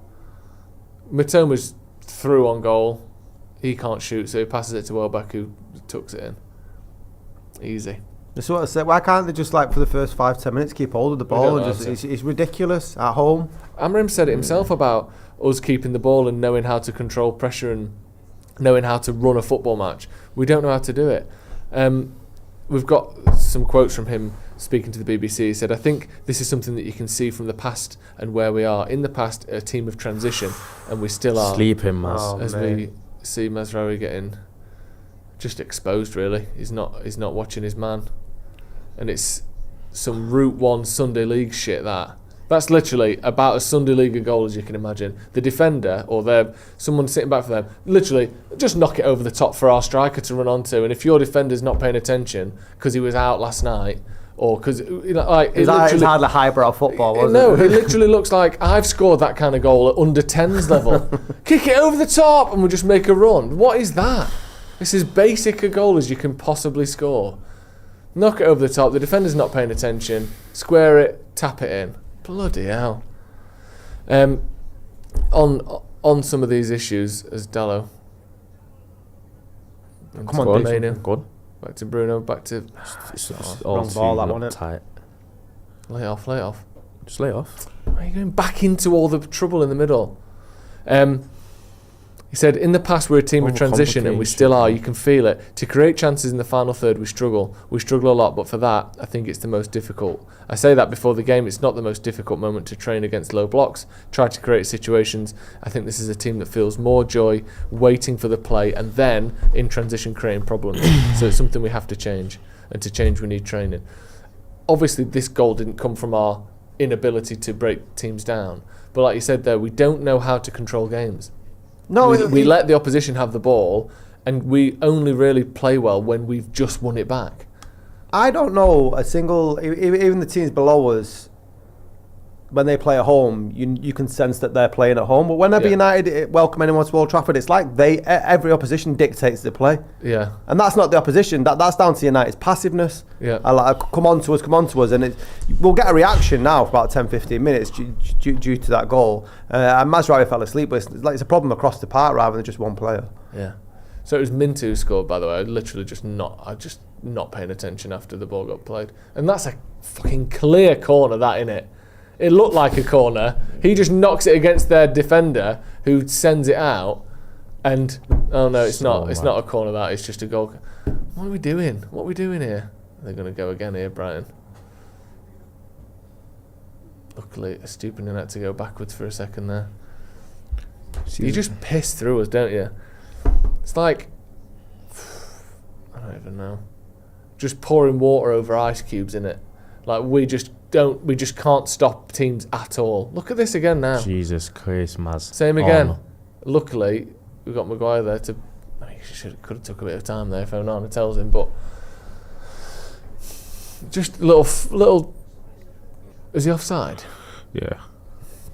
Lucky he was, but that passed twice. Yeah, maybe that curse has actually caught up to Mazraoui.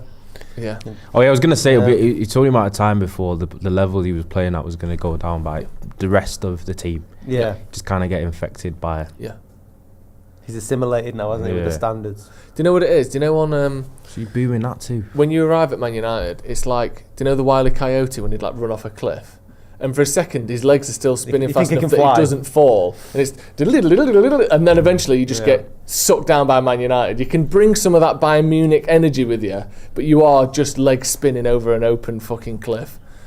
And eventually you drop down to our level. The only player that hasn't done that, and he's obviously had his ups and downs, is Bruno Fernandes. He's the only one that consistently has been one of, if not our best performer, despite the fact that everyone around has been awful. Like everyone else, you just become Manchester United, don't you? You can't help it. And Mazraoui, welcome to Manchester United. You're not truly a United player until you are stripped of all the abilities you had for the rest of your 26 years of life. You need a calamitous mistake, don't you, to earn your stripes? Yeah. So it's nice to see Mazraoui doing that because it means he's truly arrived. Yeah, well, I'm glad he feels well at home now. That's handball, by the way. But why didn't he just... There was an easier pass in there for Ugarte. You're not getting that today. You might have got that the other day, but this ref, you can already see he's fucking loving it, isn't he, that Brighton are winning. Yeah. He's having an absolute field day of this ref. No, you got to be stronger than that. You got to be tougher than that. I'm not getting a free kick for that. L just says fold the club. Brilliant. Forest are beating Southampton. Anderson with a goal. He's in your fantasy team or something. Everton are beating Spurs as well. If they lose to him, I think he'll get sacked. He passed the Coglu. Yeah, I think the only thing that's keeping him in a job is the Carabao. They'll keep him for that, sure. After what they did with Jose. Yeah.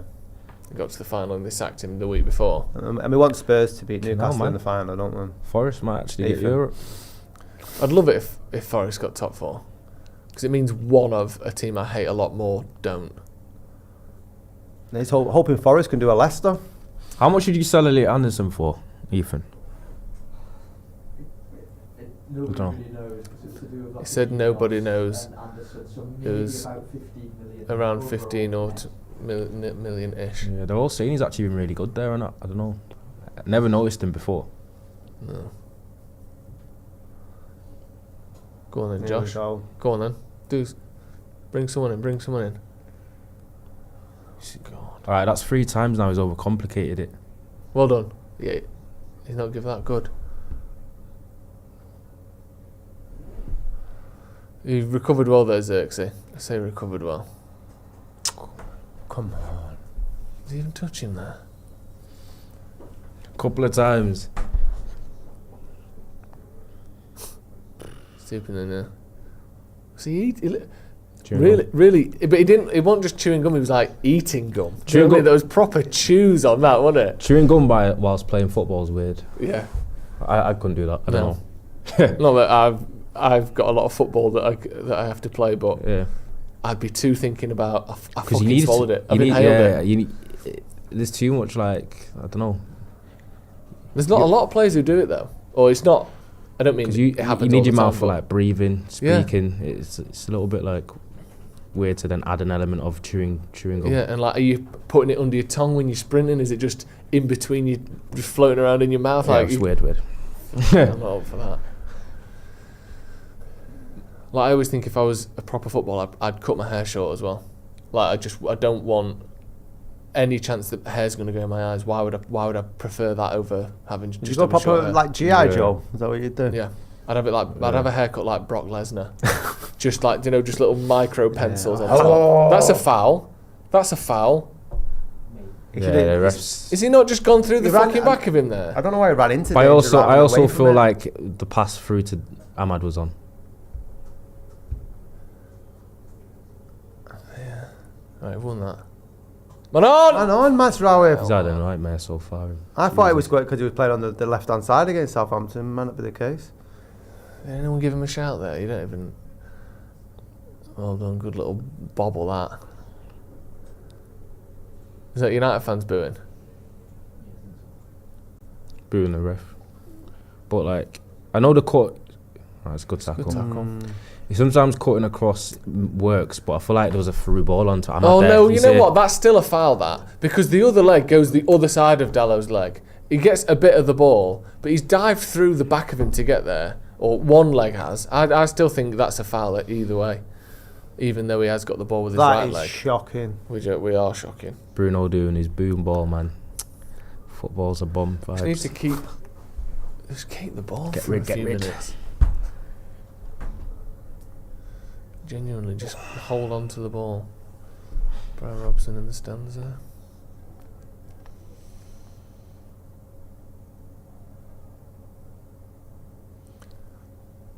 Do you think that centre-back role is easier? Is that why Maguire's looking good? Or do you think it just requires a different skill set that Maguire happens to have? I think it's probably because he's less likely to make a mistake in that position. It's more likely something he's played in the past, isn't it? Well, he's played back three, hasn't he, for England? Yeah. Did he play there? Was he the centre-back in that? In the back three? I think so, yeah. And also, I think sometimes he would play on the right as well, wouldn't he? But you're doing a lot less ball playing and a lot less running. Yeah. So it does kind of emphasise his strengths. What do you think, Ronnie? Do you think any of these centre-backs would be like looking better? I think out of the three, central centre-half is easier if you're a centre-back. I think wide centre-back, from what I know from people that have played it, they don't think it's that. I think natural fullbacks find it easier, which is why Mazraoui's usually played well there. Yeah. Do you know what I mean? Because it's more natural side of the pitch. They don't have the burden of going forward as much. But I think when centre-halves go there, it's a little bit difficult for them. Yeah. Well done, Cobby. I thought he was going to get done there. Bloody hell. Every pass we make is like, we're shitting it. It's not comfortable at all in possession, are we? Yeah. Come on then, now what? That's a good pass. Keep the ball. Well done. Who was that? Bruno's on his... Again? Bruno's trying to win the game with every pass. There's only one of those days. One will come off though. It's because we're losing. And then he enters this mode of like, I'm the only player in this team. And he might be right, other than maybe Ahmad. I'm the only player in this team who can win us the game. So I have to win us the game. I shall win. Like, he's like, he puts his armour and he gets his sword out and he's just going mental. Like, you think, just calm down. You don't have to. The fight is, there's another 75 minutes here. But he's like, no, every touch shall be the glory of the day. And you're like, come on, My mate. team need me. Exactly. Yeah, it is that. Like when Michael Scott has to go and do sales occasionally. Yeah. Because he's actually the best salesman. It's like, just chill out. That's the best image of Manchester United. Yeah.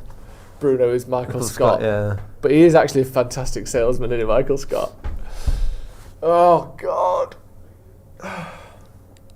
Why can't we just... have to do it straight away as well, so the whole game is just stressful now. Well done, Dallow. Now do something with it. That's good. Ugarte, what you got? Not much. I can always tell the way when a player does a stutter step before they shoot, like they're not sure. Yep. Yeah. Some players you just know they don't like shooting. That's what I would have looked like there.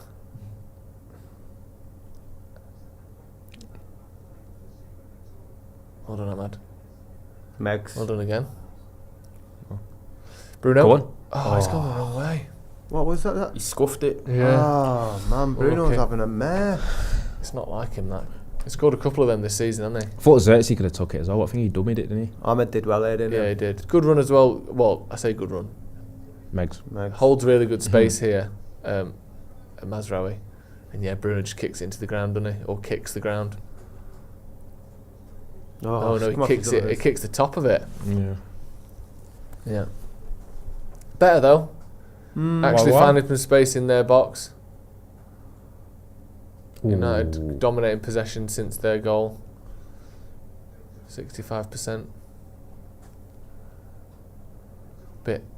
Little bit late for that. Lovely turn there. Now what? Who's on? Move for him. Fucking hell. He did really well there, Ugarte. And that little foot on the ball to find himself some We've space. had Was very all nice. the ball last Yeah. 15 minutes. So. No, it's this back to the whole thing of can we actually create any chances? I believe Come on, it. Cobby. Can we do anything with it? Love that. Harry Maguire's one of the few people. When you even on telly, you can see how big his feet are. Yeah, you can tell. That's what I was going to say. It's his Proper feet. size 50. Look at the size of them fuckers. I know the bright orange. He's got his feet in two That's double-decker exactly what I buses. thought. Like this big boat with a ball rolling underneath it. The only Bruno, thing get aside up, from man. the, Get up, the wall, Bruno. the Great Wall of China. Yeah, you can see yeah. from You space. see Harry Maguire's feet from space. Bruno's at his armpit. Sprayed the deodorant a bit too close. It's a Horrible, killer, isn't isn't it? Stinger. I was about to say I've not had that in a while, but then people think I don't use deodorant if I say that. I believe that you do.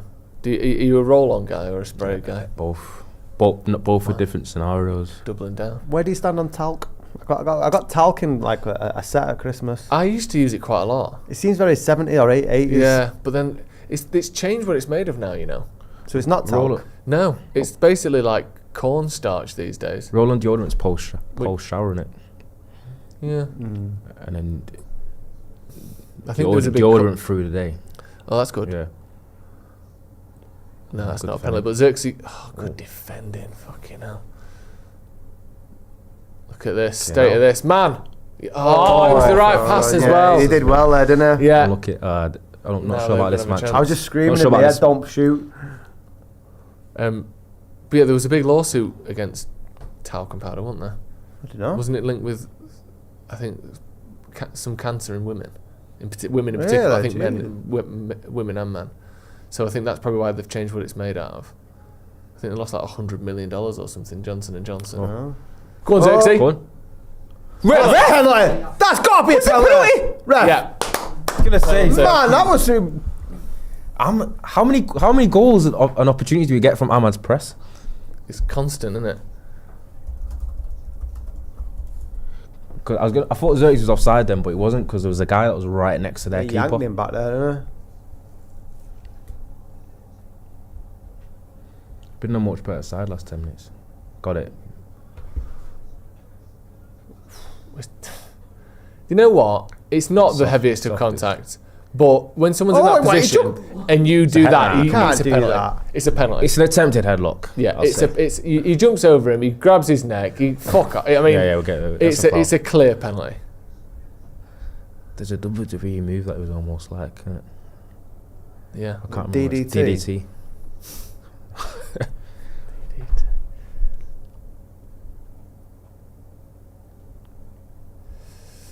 Go on then, Bruno. To be fair to them, last 15 minutes been by far the better team. Yeah, I gave one cheap goal away, but then since then, I feel like the press has been much better at times. Occasionally late, but I think we've been sharp. Kept the ball enough.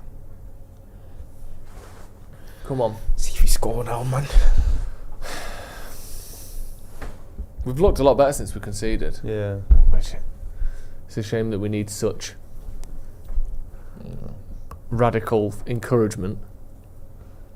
Bruno scored his last 5 Bobby scores times. because judging by his start. He could do with it.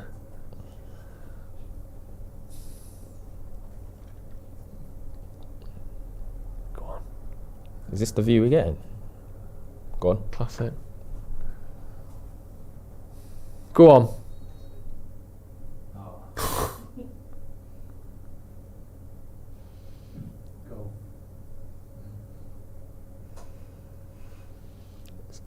Completely went there, innit? Well, And He scored. He scored. And if you didn't notice, our stream completely stopped while he did it. So 1-1, there you go, 1-1, Bruno there you go, scored. 1-0, Don't know how he scored Hey! it. Whoa! What a moment. Wow. what a penalty. He did the thing we all expected him to. Let's have a look here. Just a little hesitation, So- no hop, but a small hesitation there. And just drags it across to the keeper's right hand side. Sends the keeper the wrong way. Brilliant. There we go, 1-1. Let's see now. Let's take some bets. Are we going to go back to looking how we did in the first few minutes? Or are we going to carry on playing quite well. No, I feel like we'll carry on. I've seen enough encouragement from the start of the game. I think the first 5 minutes or so also was really, really shoddy. I think we started really slow, but since then, I thought we've been a lot better. It would demonstrate some improvement because history has taught us that we'll concede a goal within 5 minutes now. So if we don't and carry on, I know, keep on pressing the way we have done. Yeah. Look, here we go. That was good. Well done, Onana there. Pass forward if we can. That's certainly forward. I heard you. Right direction. You got an earpiece in to do it like Impractical Jokers? Nah, because I said pass forward. I didn't say basically what's the word? Kick for territory. That's the ultimate pass forward. It was like a punt. Yeah. Fucking hell. Keeper. Oh no, well done. Punt Now for territory. play. Just hold the ball, Bruno, please. Go on. Well done. But I say well done. Very tight there. It was You've like gone from 5 you guys. being in loads of men around you to the person you passed it having loads of men around them.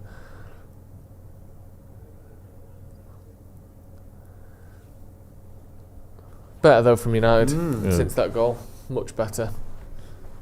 Brighton always dangerous though. That's my thing. Yeah, But yeah. that's what you're concerned. Like, are we gonna revert back to the type? Are we gonna tire? Yeah. Because also, like we said when it happened, their goal was the least complex goal you can ever concede. You can concede one of them at any time. Like, just a clip over the top, and if your man's sleeping and they make a well-timed run, you've conceded. There's one now, look. Keep going for that one in behind, isn't it? This time, Mazraoui Mazraoui's waking up now. defended it a lot better, He's yeah. woken up.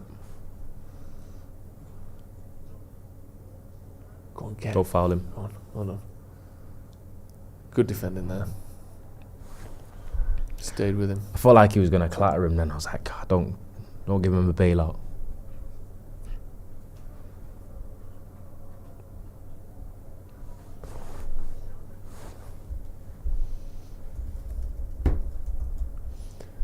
Just playing it around the back now, Brighton. They're doing what we should have done after the goal, which is, well, what I suppose what we did do in the end, but they've slowed the game right down, haven't they? Yeah. Yeah, not panicked. Not letting us get that momentum to get a second.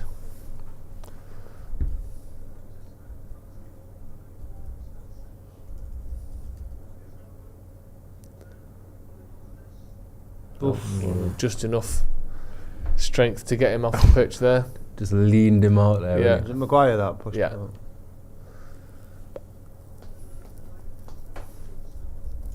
Where did they get him from, the new Brighton manager? It was a German team, wasn't it?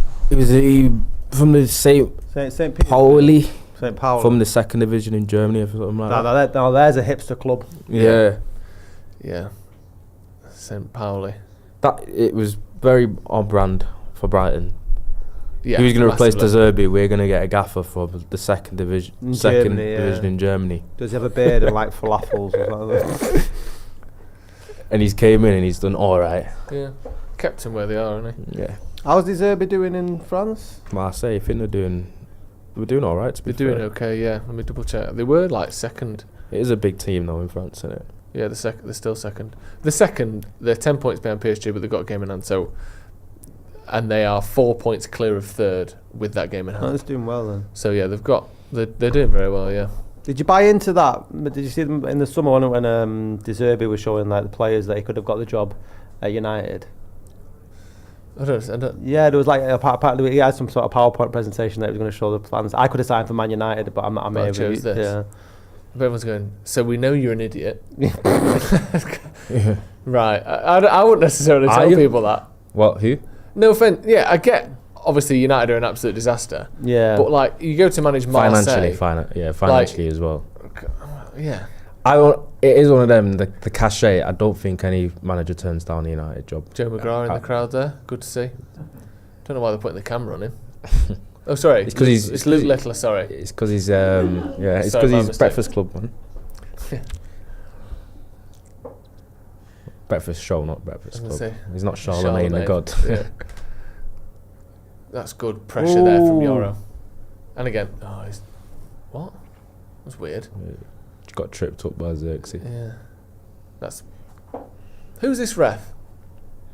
I don't know, but He's got. I'm not. Peter Banks. Yeah. He sounds like. What did I tell you about? What did I tell you about the referees in this league? They always have like proper default names. Do you know what he sounds? Peter Banks to me sounds like the sort of underwear you'd buy from Matalan. Like she's got a pair of Peter Banks. Peter Banks boxers. Only £8 for 3. They don't last very long, but you can't argue. That's Peter Banks. Is that a real brand? That's crazy. No, it's Matalan's That's own actually brand. crazy accurate. Matalan's own brand boxer shorts. It does sound like a brand for underwear, so. Same font as Calvin Same font. Klein, yeah, absolutely. Same design, but they probably just add one thing different. Yeah, Brighton have just slowed the game down a bit, got the hold of the ball. It's weird, isn't it, that no one playing for United wants that to happen. No one wants us to lose momentum. Brighton weren't not trying before we scored, and yet as soon as we score, they're able to do what we want, and we stop being able to do what we want. Why does that happen all the time? It's just a mental thing, isn't it? Like, I wonder whether I didn't get you. some sort of, I'll say it again in a minute. some sort of maturity in the players, but there's enough old heads there. Like United seem to be able to say, right, just calm the ball down. But Brighton did it within 2 or 3 moves. So what we're saying, as they play the ball, what I mean is before we got our goal, United were building momentum, holding the ball really well, and obviously Brighton didn't want us to do that, but they couldn't stop it for some reason. Whereas as soon as we score, all of a sudden Brighton get to keep the ball and we can't stop them. And you think, no one's intentions have changed here. Just that goal going in means that Brighton get the advantage and we lose it. And it happens all the time when goals go in. I just don't quite understand it. And it seems that when we concede a goal, the opposition gets more momentum. And yet when we score, the opposition also gets more momentum. Come on. You always feel like he's. He almost got the gonna Ahmad little nip there, didn't he? He just nips in and gets you. Yeah. I love it when he does that. It's like people don't see him coming or something, isn't it? What is that about? The ultimate blind spot presser. He's just very quick off the mark. Yeah, just very quick over a few yards. Says producer Ben there. Got his Man United top on. Well done. What year is that? 99? It's 99, is it? It's the Champions League one. Yeah. I wasn't born, but I'm allowed. He wasn't born. Bloody hell. Were you born then, Sky? Been born twice. Go on. Oh, lucky bobble there. And again. Yeah, they just Did well Brighton there, but there's a little bit of fortune in a couple of the way the balls bounced and popped out of tackles there. Pedro. got back well though. Yeah. Yeah, United got into position back nicely there.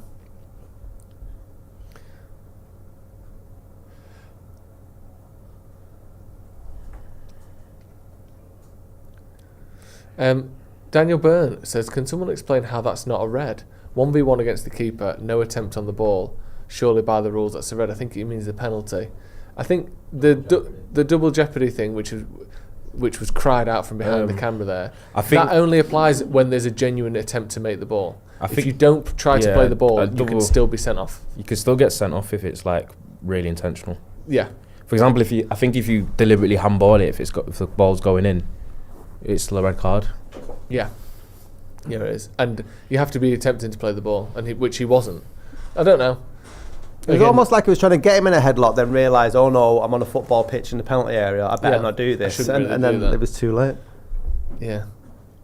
I mean, it didn't feel like a red card tackle, but by the rules, I do get the point of... Oh, man. Luckily, Brighton got no one in the box. That was some pass. Dallow just misreading the flight of the ball there. Oh. Well done, Yoro. Yeah, Dallow thought he could get ahead on that, didn't he? And obviously couldn't. Keep it. Brilliant. Well done, Joshua Xerxes there. That was excellent hold-up play. And there's your little Bruno slice out the wide. Yeah, he didn't hit that. It was a bad pass, to be fair. Didn't hit it with the right club, did he? No. Oh, he almost got another penalty there. Lucky Ahmad. Well done. Corner ball. Yeah, that was excellent hold-up play from... Is he giving a goal kick? He's not giving any 50-50 decision our way. Well, it looked like a clear corner. I thought he might go down there, Ahmad. I think it does hit the back of his leg, doesn't it? I think it does. I think it is a goal kick. You can't see anything from that angle. Fucking hell. No. Fuck him. Our guy Peter Banks. Pete Banks. 'Cause it's just all of, I said all of the three names, apart from Clattenburg, it's a little bit different. They've all got like. Yeah.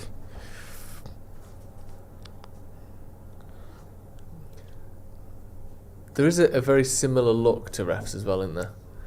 It's a white man. First of all, we can just get that out of the way. They're all white. Secondly, almost every one of them is either struggling with or has given up on their hair. Like, there does seem to be a balding element to the ref fraternity. And they're all about 5'10". They're like you'd struggle to catch any of them for a murder because they're quite nondescript, aren't they? They all are like retired coppers. Not many syllables in the full name type of thing. No. Peter Banks, Mike Dean, Howard Webb. Yeah, it's weird, that, isn't it? They do seem to be more balding or bald refs than like just the average population of men. Don't you think? Almost all refs are bald. It's quite a stressful job. Michael Oliver obviously bucking the trend. It is a stressful job, to be fair. Yeah. Interesting.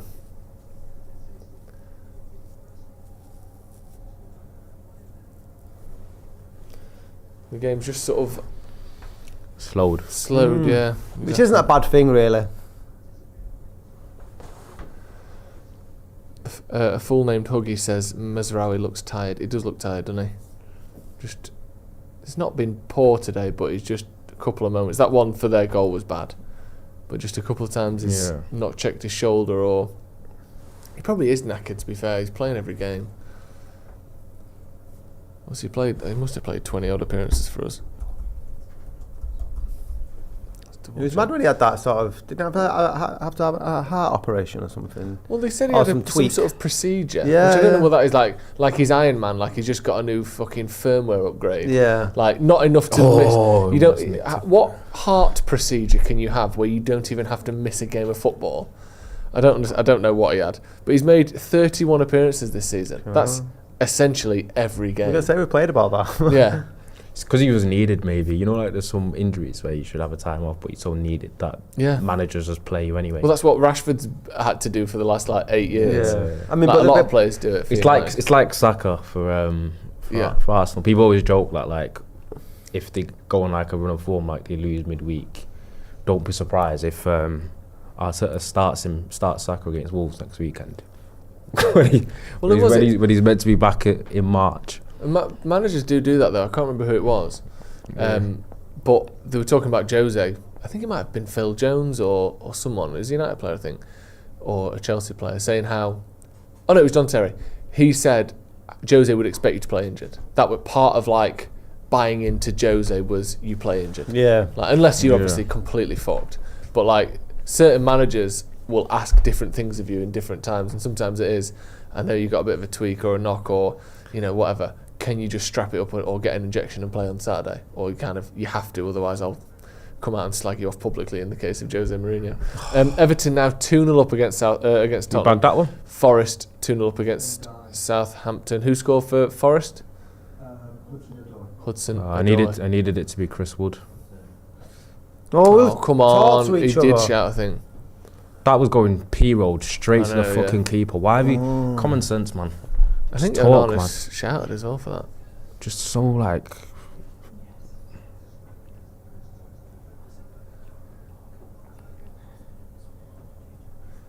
Come on. There's not been many clear-cut chances for either team, has there? No, there hasn't. I think we basically had one each. Well done, good pass. Yeah, that's on. Oh. Now who's getting up with him? Who's there with him? He loves that challenge, though, innit? The scissor from behind. Yeah.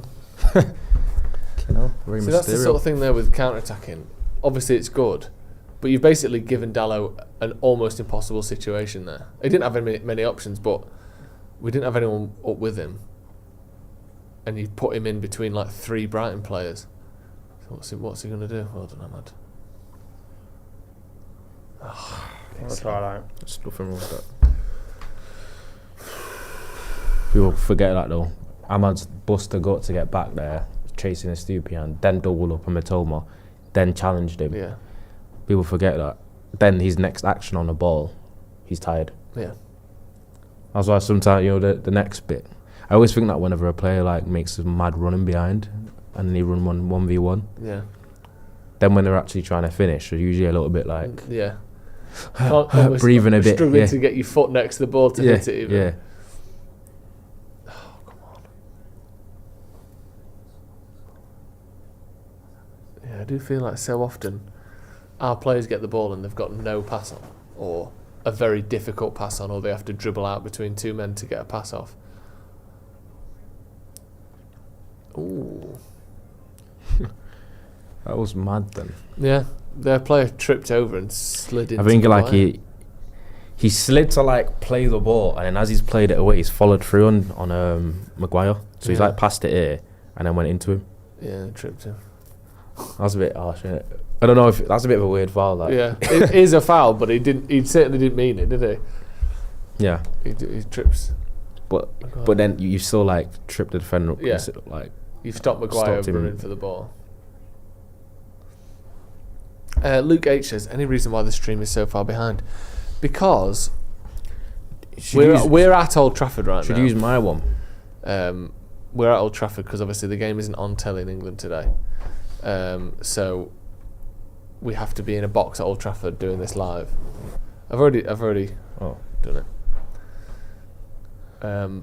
Ethan's And we have to delay the stream because otherwise it's illegal. Something like that. Oh, Go on. Ahmad's in. Is he in? What's he doing? I don't, why did he Why shoot? didn't he shoot? It's probably it's going to be offside in the end. Offside, Isn't it? yeah. He knew he was offside there. Well, I don't know why he didn't shoot though. I think find a way to just tow it past him.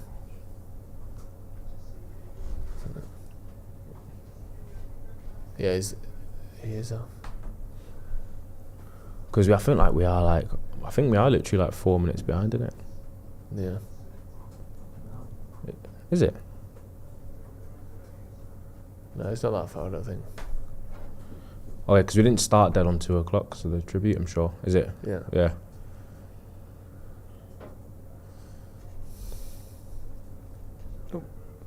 Come on. Yeah, that's Yeah, what I they've mean. rescued it. Last back. 10 minutes, Brighton 65% possession. Just little swings back and forth in it. But we've probably had the best chances in that time. The one where Mazraoui squared it in the box.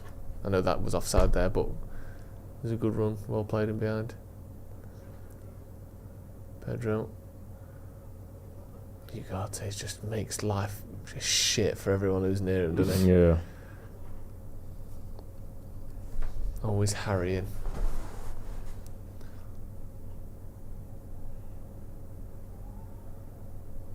I didn't realise he was only 23, you guy.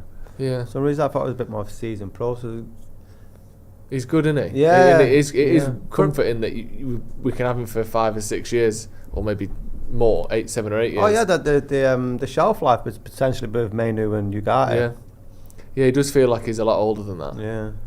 Don't know why. Although he plays a very high output style, doesn't he? So he might not play till he's 36, but that's not a foul. Well done. I was reading somewhere in some interview, apparently they're working on his physicality more to help him build muscle. Yeah, really. Feels like that's just like the stock thing United do with players. Just chuckle it, get him musclier. Yeah, protein and weight Memphis, for you. come here. Lukaku, come here. Ugarte, let's just get you Don't worry about whether that's going to impact the other parts of your game that you're so good at.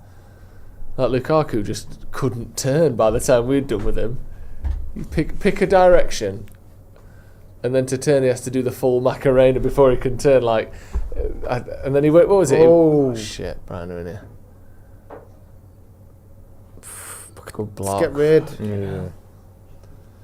That was the first thing in him landed when he got him a dietitian when they signed him. And he lost like 4 or 5 kilos. Whatever it Yeah. was. He loves that pose. He loves that, doesn't he? Yeah, I'm in the little crouch. Little, Crouching Ruben. little ankle tester. Yeah.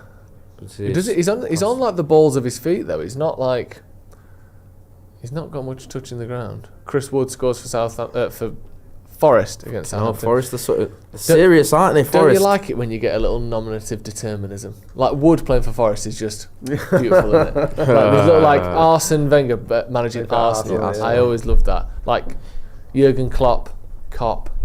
Like there's all these like little things where I just think like, it's nice when it works out like that.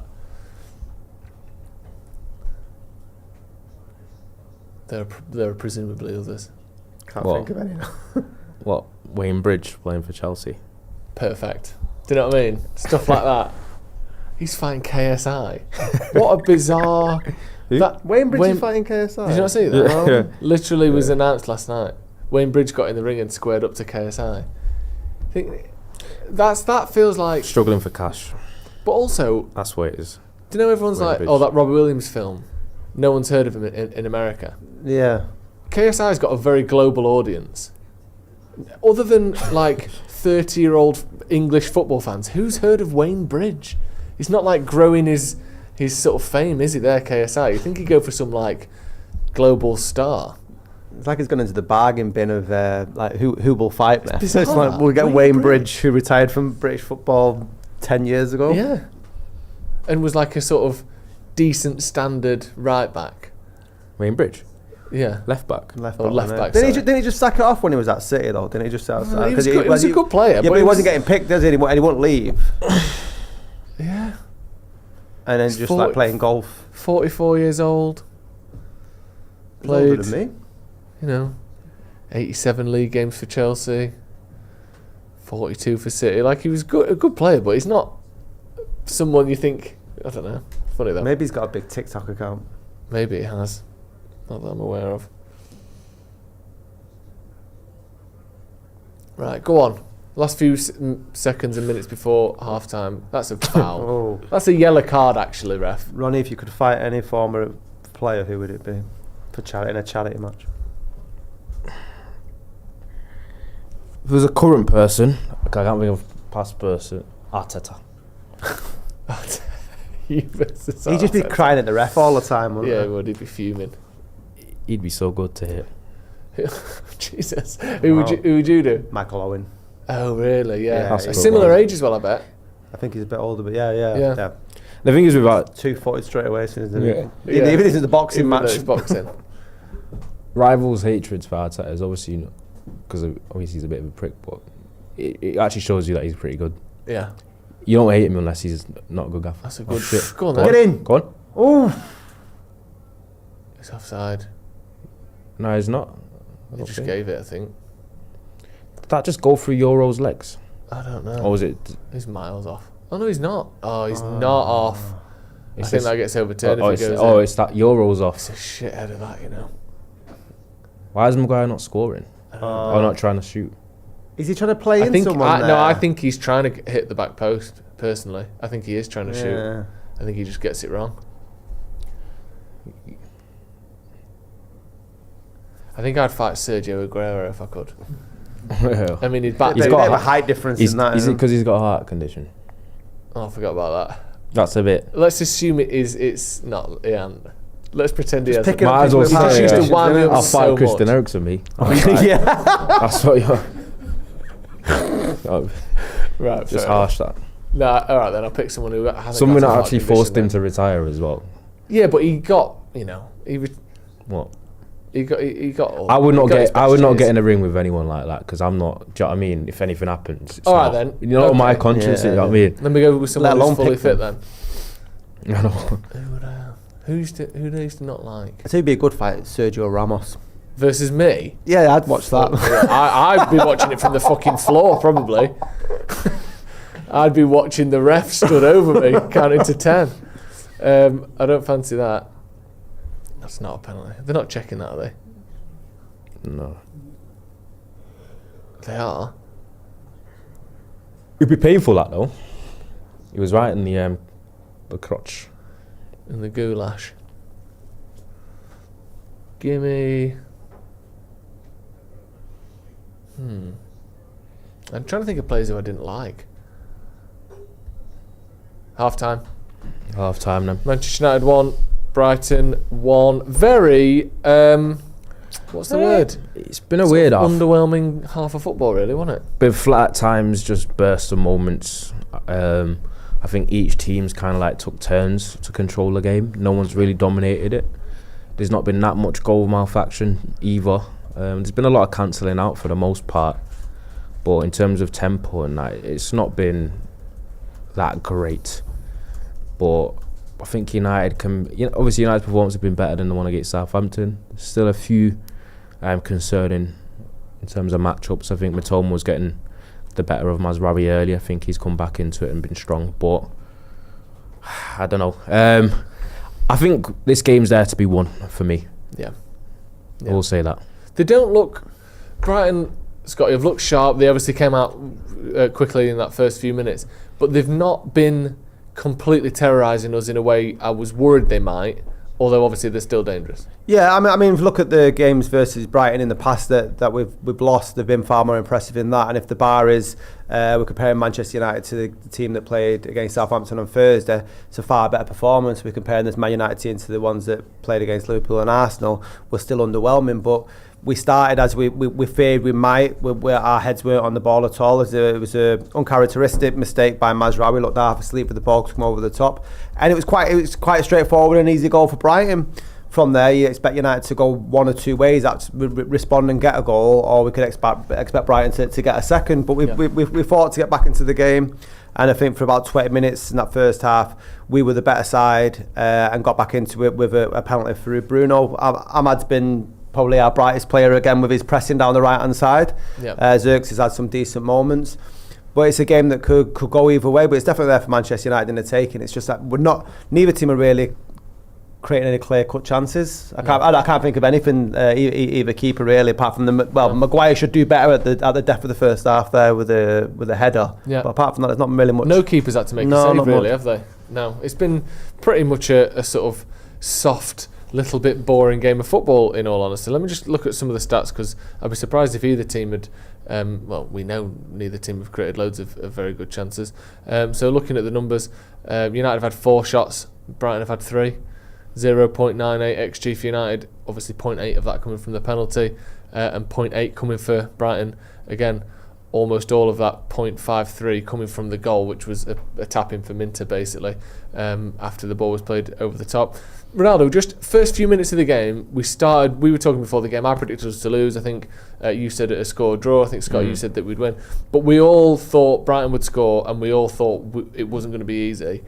When that goal goes in, 4 minutes in, are you thinking this could be a bit of a walkover for Brighton? Are you almost impressed with how we've recovered? Yeah, I did appreciate the way we bounced back after the first 5 minutes. I was concerned going 1-0 down to a team like Brighton, giving them that confidence, knowing that they've got really good attacking players and the threat that they do possess.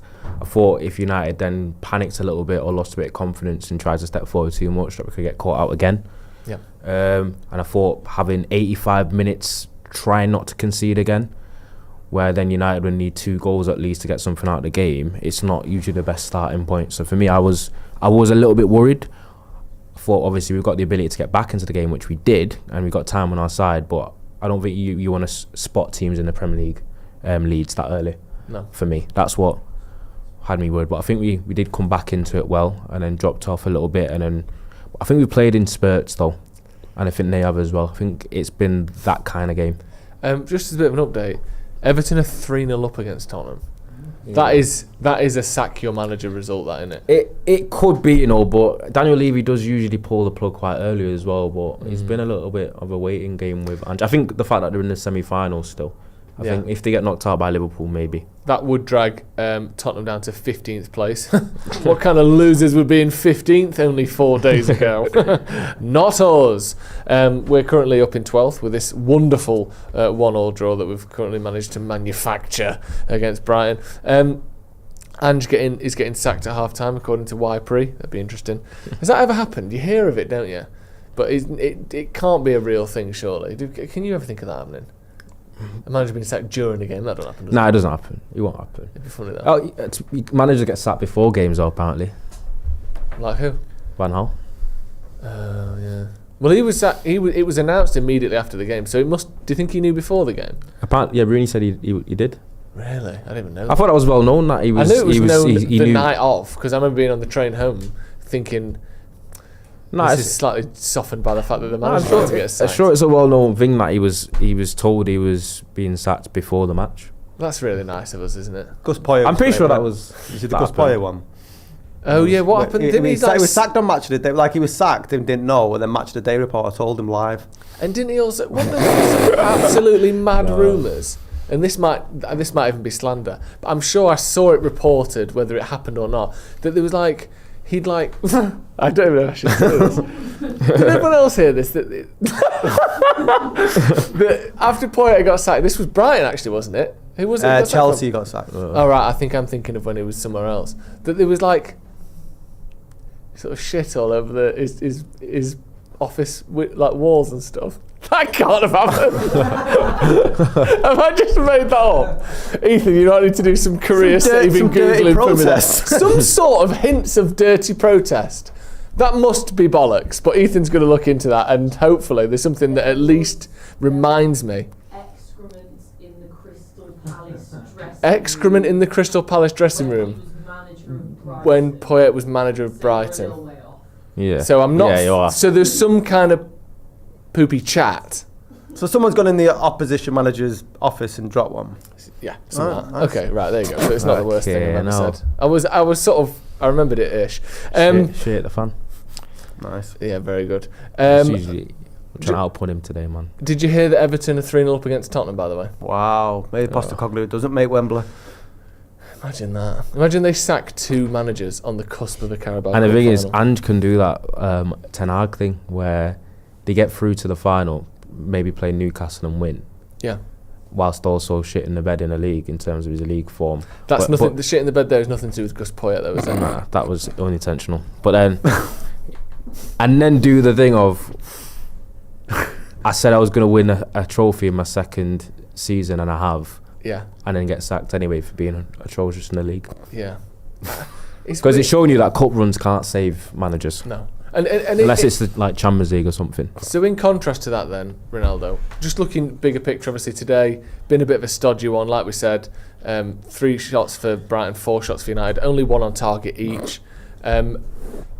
What are you seeing from how United are playing today? What are you seeing in terms of differences from the sort of Ten Hag era? I think I've seen. Nah, I don't want to harp back to Ten Hag era comparisons. I think we should more be just looking at how we played in other games. But do you not during Amram's tenure? Because I not think that's the difference I'm seeing. I thought there's because I think it's a bit redundant talking about under Ten Hag compared to today when there's been so many different ways that. Do you think we're getting closer to where Amram wants to be from that point? The reason why I don't know is because I still think he needs his own transfer window, more training sessions, and he needed a pre-season type of thing, especially with a system that was such a drastic change. Okay. But I think the pressing today against Brighton was better than against Southampton. I don't know if it's because Southampton's system probably was a little bit more difficult for us. I'm not sure, but I thought some of the pressing today was better and a little bit more energy, because I think we looked a little bit tired and a bit languid as well. And I think we have a little bit more of a better focal point with Xerxes up front in terms of building up than when Hojlund plays. Do you think the improvement in passing is because Ahmad's playing as a number 10 today rather than playing as a wing back? He's one of our better pressers, isn't he? And I think today he's probably been the best presser on the pitch. Yeah, now 100%. I think Amad Diallo, he does set the tone for the press. I think every team needs one of those players that does that. You need every single one of your players to obviously know their jobs, and you need to almost press as a collective. Otherwise, if just one person falls asleep, it doesn't work. But with Ahmad, you always know you're going to get that intensity and that energy from him, which is a godsend for someone that has the actual on-board qualities he does have. And I think I've seen a little bit of a good leading of the press at times from Xerxes, and we know that's not his game.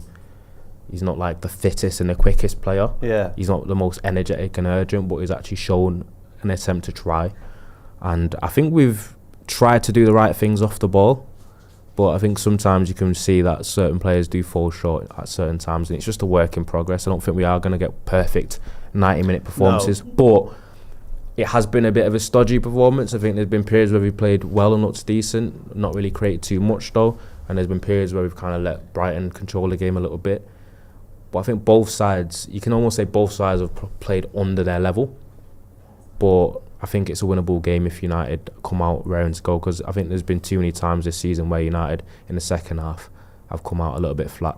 Yeah, I think the problem is going to be the chance creation, because while Xerxes had a good game, we were talking before about has Hojlund had enough opportunities when he has been playing to get a goal. We've not really been carving out many chances, have we? I know we're 1-0 down at Bruno Fernandes, seems to take it on his shoulders and was hitting these lofty balls to nobody, and that's got to be a concern for moving forward. But it was never going to be a transition that was going to happen overnight in terms of turning the Titanic round in many ways from the Ten Hag's disastrous campaign. Okay, we got two cups, but to play this new brand of football that we want to play under Amorim, it was never going to happen quickly, and the road to success was never smooth. But this is definitely a winnable game. Now, would you make any substitutions? Is there anybody there that you sort of said they're not having a great game, or how are we going to create more chances?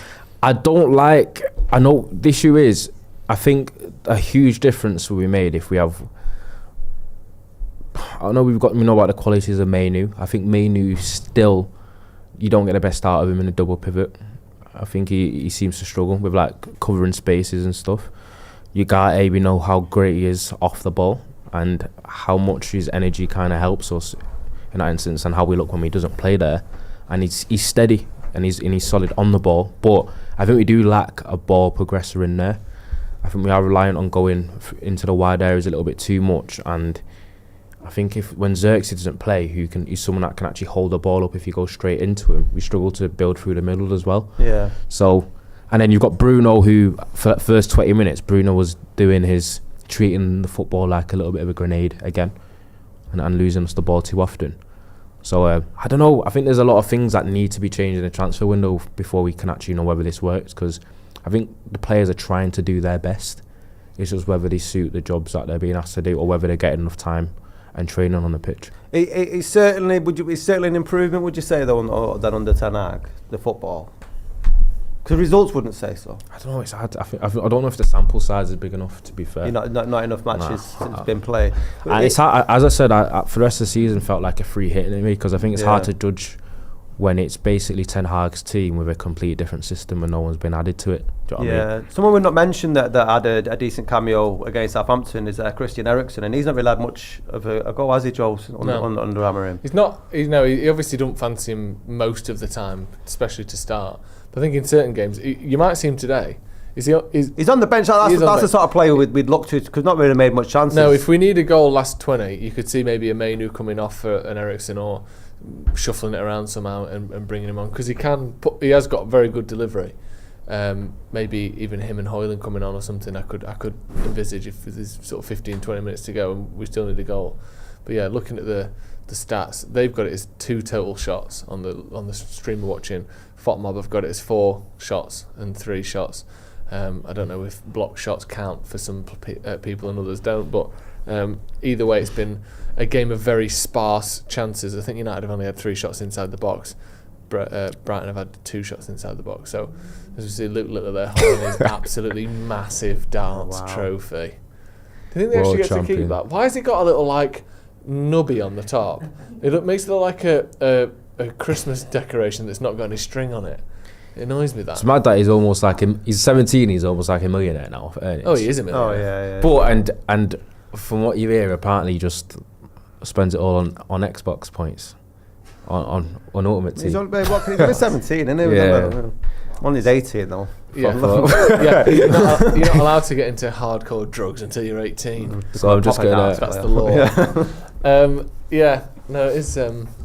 It is mad in it being that young. I think people were saying like, how many people in the history of his parents sport probably take a bit of it.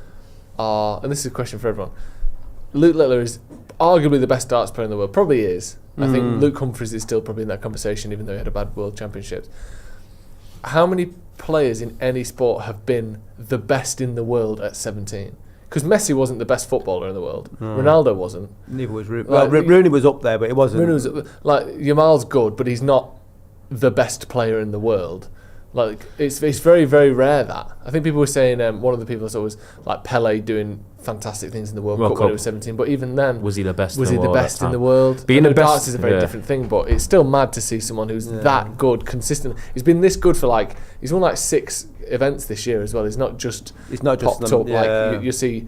You know, It wasn't a fluke. Maria It wasn't a fluke Sharapova achievement. It wasn't a fluke winning achievement, was Wimbledon it? at 17. It's a bit like Ronnie O'Sullivan in snooker or Mike Tyson in boxing. Yeah, Ronnie O'Sullivan's a great shot. But even then, Ronnie wasn't the best player in the world at 17. No, but I don't Stephen think he probably not had as many competitions as Littler.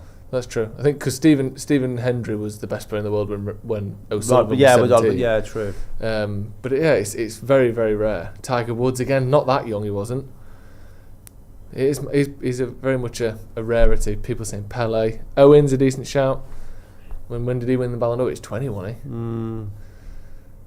Oh yeah, gymnasts are more. You see that more often than 16, 17 year They're olds. peak though, aren't they? Around that age. It's like peak age, isn't it? Yeah, there you go. Simone Biles, people saying, yeah, that could be. Right, the second half has kicked off then. What was your score prediction to start with? Well, I said 2-0, but I'll have to go 2-1 now. 2-1. Are you sticking with 2-all, Ronnie? Yeah. I said 2-0 Brighton, so I'll have to change So I'm that. the only one that's still in with a shout. You're still in with a shout, yeah. I hope this half is a little less Gus Pua. Yeah. Hey. Very nice. Okay, now. Oh, good touch. Brighton have come out with like 20% extra energy straight away, and we're shocked.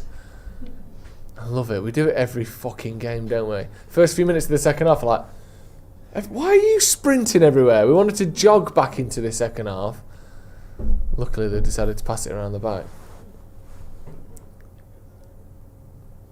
God's sake. Veltman's always the one player that I feel like always looks like he doesn't suit Brighton, Yeah. but he plays every game. That's not a good pass. He's like the brand. Oh, he's done very well there, whilst chewing gum as well. Oh.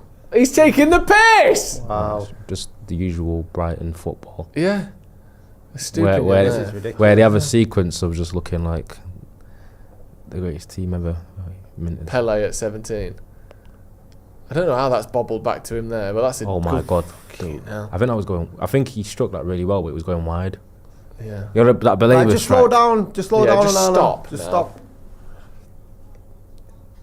Every single second half United come out for, it's like they've never been down this path. No. Belieber pelted that though. Yeah, he did. He caught that clean, didn't he?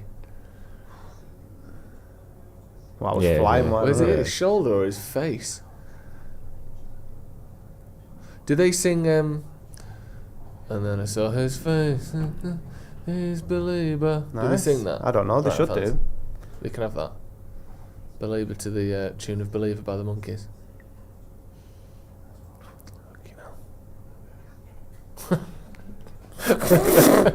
I love that. Proper just five-a-side Sunday League stuff from Bruno there, booting it at someone as hard as you can. What's he called? That Van guy you were talking about for Brighton. That doesn't suit him. Yeah, what was it? Veltman is the right back. The blonde guy. No, that's Van Heck. He suits them. But Van Hecker. and Lewis Dunk's the skipper, so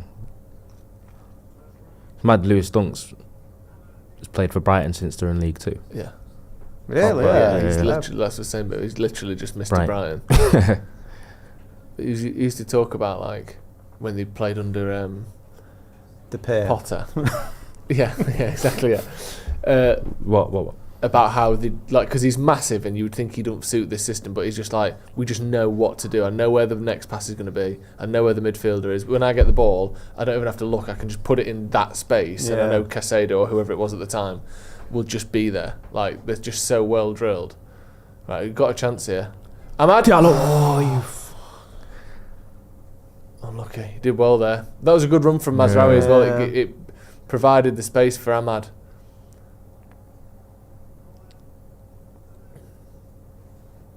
Great Go ball. on. Right. Offside. I'm not sure he was.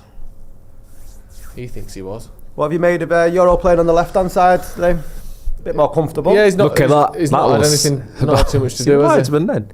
He's onside. I knew it. It didn't look. Why did he decide to not let it go at that point? It was close enough where you should have let that go. I think. That it might have not even led to anything really, but United no clean sheet in 12 games, by the way, in all competitions. That isn't good, is it? That's mad actually. That's really bad. Brothel settings. No, he stood on his foot, did he? It's standing limit. So this is from Gus Poyet, by the way. He reported in an angry email to employees, for some reason that's still not clear to me, someone during the day had access to the away dressing room and has done something terrible, trying to upset everyone related to Palace. It's clear to say in English, someone had a poo all outside the toilets. Where it would normally be inside the toilets, this poo was outside the toilets. That's a great way of saying that, isn't it? So if I ever shit myself, I'm just going to say I've done a poo outside the toilets. There you go. So that's why I thought there was something related to that. Anyway, there we go. Fantastic. Hojlund's warming up, apparently. Where is it? Oh, there he is. Wonder who for? I think. I think it's probably not a sub thing. It's probably just a warm. Not like it's I don't think it's actually an imminent sub. Staying warm. It is cold. It's a cold day today as well, and it's just around freezing. Also, it might be one of them warm up to remind the manager you're there. Yeah. Just in case you want to bring them. Just looking at the manager outside the corner of your eye every time you get near the bench, and then run back down. I don't think it's like that at that level. I think they get signalled. They get signalled when to warm up. Well played. Oh my god! Sure about that. Is that a foul? It didn't seem like either of them. Trust the ref on the airline like that. Jesus. It looked iffy. Maybe that's not a foul. No. Oh, that Neither's that. Is it a push? Do you think? Semi-pushing it from Manu. Close that. Come on. Second half just started as the first one ended, hasn't it? A little bit slow, a little bit steady from both teams. I'm glad we're not engaging in a kind of back and forth, open thing that we have done too many times in the last couple of seasons, but it's a little bit cagey, isn't it? Free kick to Brighton. What did you say? That's 30 yards out, just to the left-hand side of our penalty box.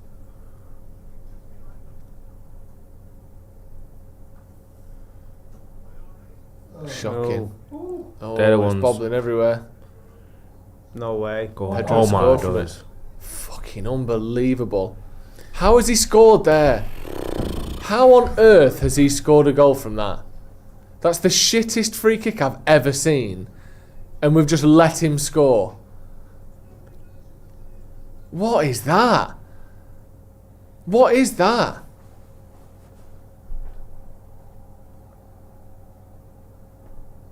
See what VAR does. What would be the potential thing? He's onside. He's definitely onside. Bruno left everyone on. He went down. I don't even know. He sort of sneaks between Bruno. Flo ends up on the floor. He's not going to get anything for that. Xerxes just gets spun. It looks like such a non-defender there, isn't it? Weak defending by Xerxes. Awful. Just isn't defending. He's not a defender, and just goes through Onana's legs at point blank range. That's just fucking garbage, isn't it? Jesus Christ.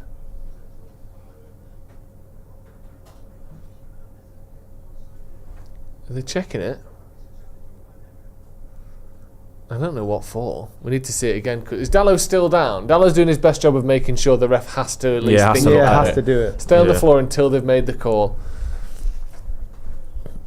It's hard to see. I think the one thing it could be... Oh, that clears it up. I think the one thing it could be is... He kicks Dallo. He does kick him. That is probably a foul, It's probably going to get ruled out. That is probably a foul. It's a bit soft, but it's It's going to be... it is a little bit... But it's going to be ruled out for that because it's the low that kicks it. It's a bit soft, but the Van Heck, isn't it, does kick Dallow's foot and doesn't make contact with the ball. Oh, he's off to look. He's off to check it. I think we're very lucky Might get here, away with it. but I do think that is a foul, isn't it? If I get the ball first and you swing through and kick my foot, that is a foul. The ball wasn't going in that direction if you don't foul me. Isn't it? No, that is a foul. But we're very lucky because the defending was absolutely shocking there. But again, look, he's walked over to see this still, which is Dallow clearing it and him kicking him. He does kick him. Is it a bit soft? It might be, but he does kick Dallow after the ball, doesn't he? Yep. That is a foul, technically. It's going to get ruled out for that. Got away with it, haven't we? Fuck. Yeah, he's gone to the monitor, he's going to rule it out, isn't he? But, well, unless they do what they did the other day, was it the Chelsea game? Where he didn't send, what's his name off?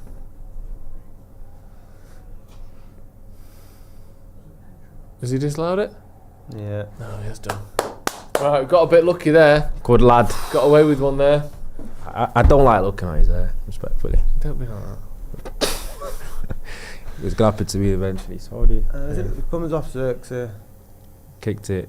I mean, that is a foul, isn't it? If we're just being straight with ourselves and not like... Joe's still we're being not allowed outraged when it's been ruled out. we got the decision. I can only see people going, no, lucky United. I think that's a foul. Do you? Yeah, I think it's a foul. Yeah, we got it. Yeah, we did. If it was the other way, though, it's not a foul. Let's go. No, that's a foul. That. I think he's fouled him there. I'll stop talking about it now. 1-1. United. Maybe that was a little wake-up call, although no press at all at the minute. So he get his shoulder thrown out then? I don't know. He's looking at the He's not sideline. moved his right arm. Oh, he's giving it one of them, isn't he? Something happened. Maybe bring him off, Xerxes. I feel like he's not touched the ball second half. He's got to make some subs down here. I just can't see this. Yeah.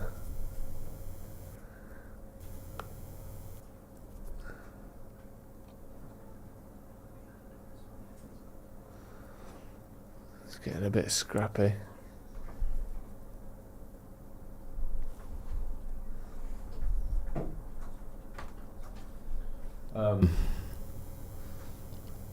All good. Into. Who's that? Cross in. Ooh, straight to Onana. Luckily. Perversely, it's like if they scored, we'd probably play better. Yeah, I think we would. Yeah, And because probably would have woken up again, innit? Yeah, they've just had one disallowed, and we haven't played any better. So it's like that's not enough. The only thing that will make us play better and run a bit more and be a bit quicker is them actually getting a goal. We only had the Ahmad moment anyway, when he cut in and got a block on it. Bruno's not had a great game, you know. It's not. No. Give the ball away easily there. Win that back though. Well done. Good touch as well. Right now, Mazraoui's on. That's alright as well. Now join him. Join him. Yeah. Who's there? No one. Yeah.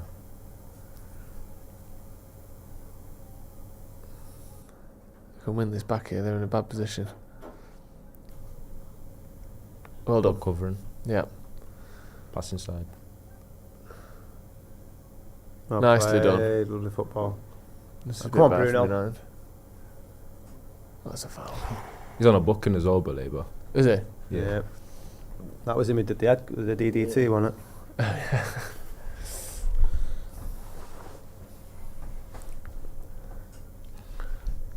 Yeah, it's a foul, isn't it? It's Bruno's trademark kind of stop Shift, yeah. and knock it back onto his right foot.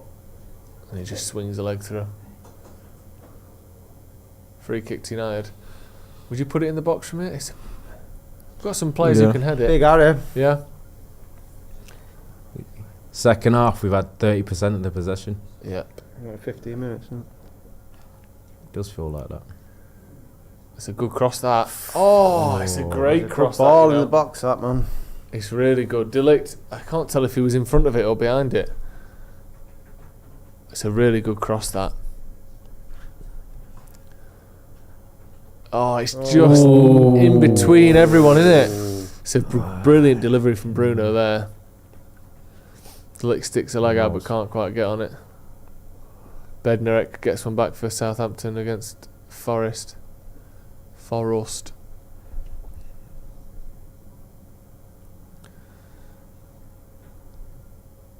Come on. Go on.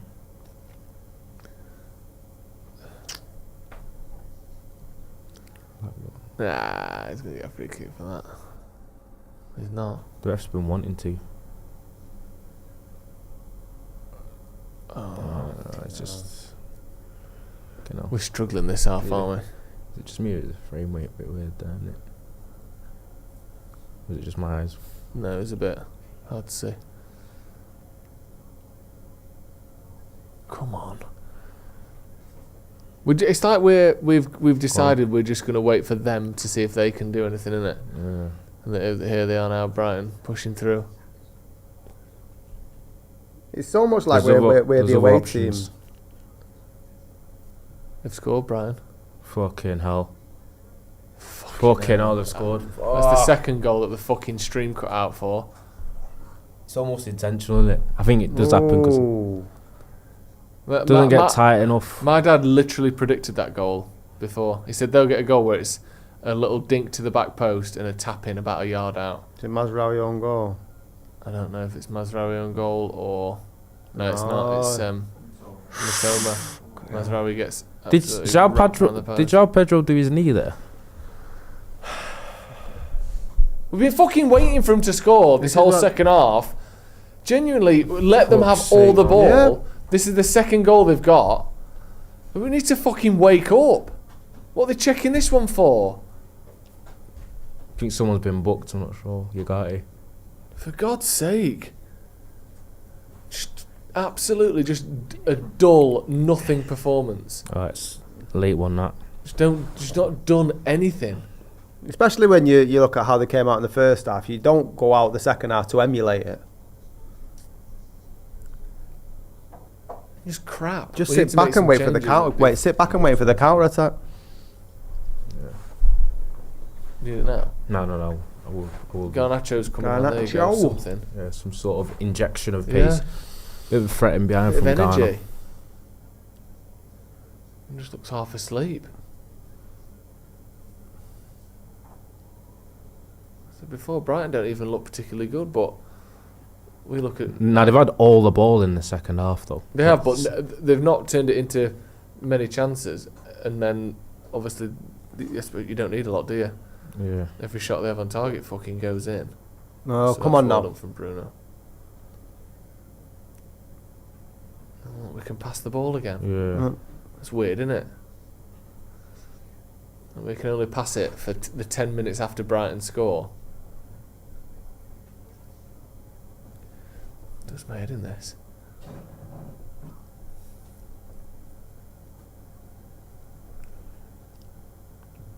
Euro. Oh man. Oh. That's a good pass, that. No, man. That clearance has worked out, innit? Yeah. That step over was so big, isn't it? That's terrible. Too much. Summed up his... Didn't need it. Too much. 4-1 Forest against 4 goals from Forest, man, and I'm just only 1 for Chris Wood. Shambles.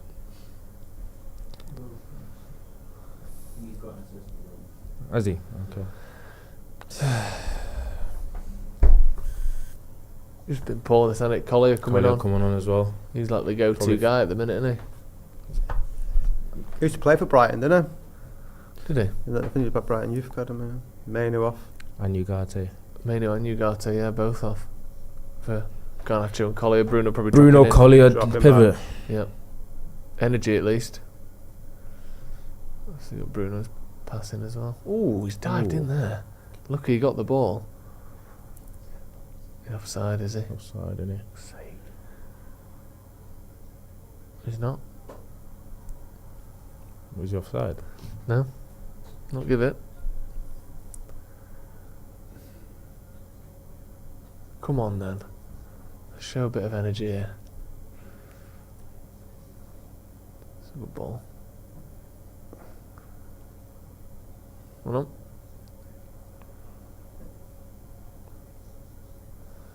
I feel like Collie he sort of just comes on and just executes the game plan, doesn't he?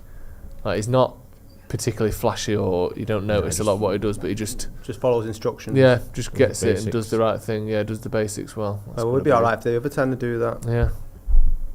Being wankers.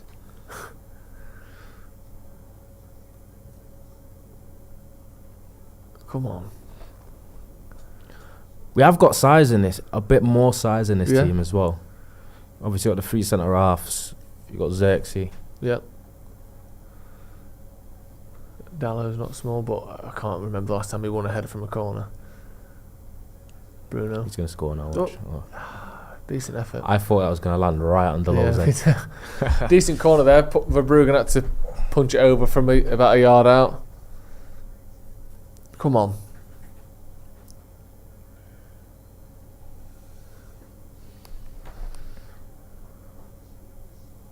So weird just seeing us this bad all the time, isn't it? Like every game we play, we'd look like we're probably not going to win it. Wasn't a good centre half. It wasn't a good second half, innit? Yeah. Shit, that was. Brighton some encountering now. That's a one great touch from Matoma Jesus as well. Christ. Ahmad up with him, or back with him, should I say? Yeah. Well done. That's a foul. Yeah. Brilliant. Well played, Ahmad. Brilliant He's play there. Brilliant. he's had Matoma's pants down a few times today, Yeah. innit? Forest goal disallowed. it's It's not- not 3-1 there. Oh, Yeah, did well there. Because that's not oof. somewhere you want to be though. With No. Matoma, he's really. Cut back from every replay to us losing the ball. This frame mate's making me get seasick as well. Horrible. Yeah, it's got the jitters, isn't it? Yeah.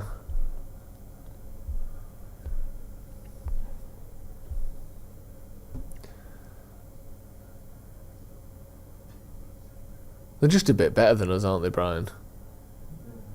They're just a better team playing better than us. Attack the Veltman. He's not very good. Attack the Veltman. Come on. No, it's not a foul. No. Get up and just chase the ball. Yeah. He was already like semi-falling, innit? Yeah. Strong. Yeah, did well there. I don't get how you can go to the best teams in the country, in Anfield and Emirates, and put in performances, and then you're at home against one of the worst teams in the league and don't show up for 75 minutes, and Brighton are above us, but still, it's just abject. There's absolutely nothing at all. No threat. Yeah, there is no threat whatsoever, is there? The only threat we've had is They're Ahmad growing getting confidence. into the box. Yeah, Brighton will score Brighton again. only going to get better and better. Yeah. There's not. Corner There's to not. Brighton. Is there a leader on that team at the moment that you can see saying, "Come on and get your heads together"? Or it's just it doesn't seem to be any sort of cohesiveness. It doesn't seem like it, does it?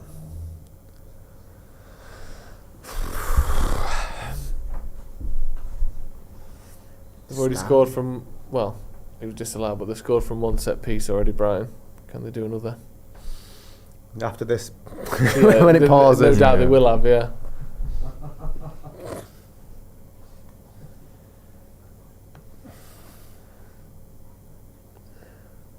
Ryan Hopper then, part of the Brighton coaching staff.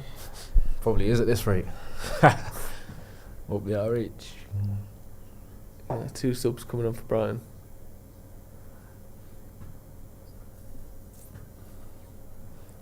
Welbeck and Minter, is it coming off? Yeah, got their first goal.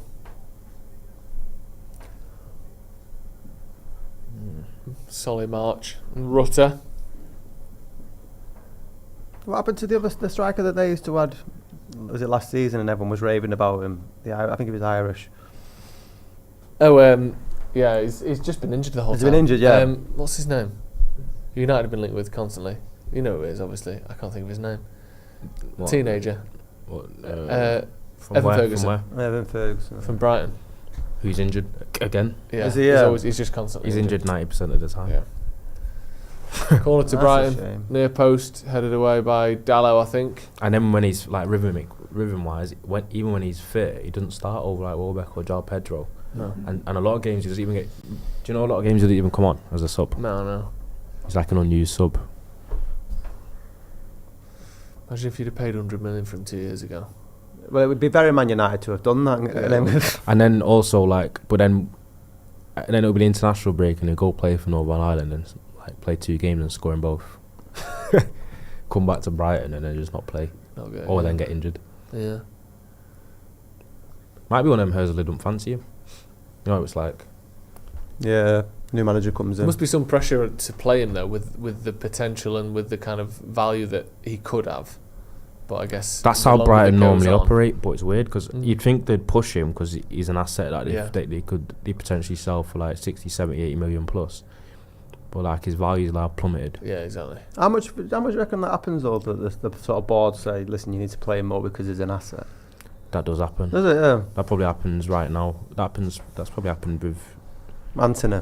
Garnacho, etc. Get Antony on against Southampton show where Real Betis what they're missing out. Someone's been thrown into the net. There's currently about 17 players in United's 6-yard box. So it's, I mean, he's gone down. He's finished. He is. Might as well just retire now with how much pain he's in.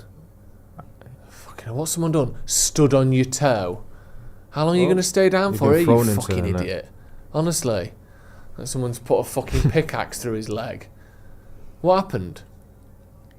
Oh, you absolute He's tried to buy one. Onana puts like half his weight on him. I'm stands on not it. lying to you, it's silly though.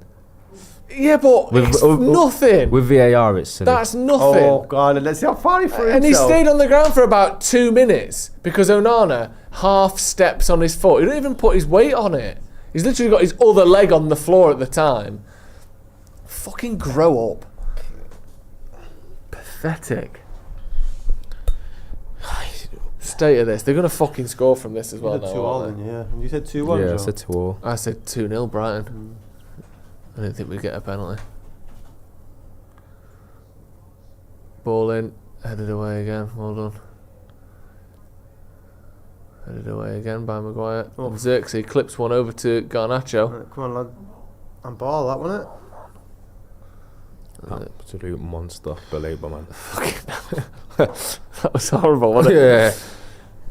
He's the 100 mil asset, they said. Him Yeah. and João Pedro were the ones where they're like, yeah, how much can we sell these two on for? Yeah.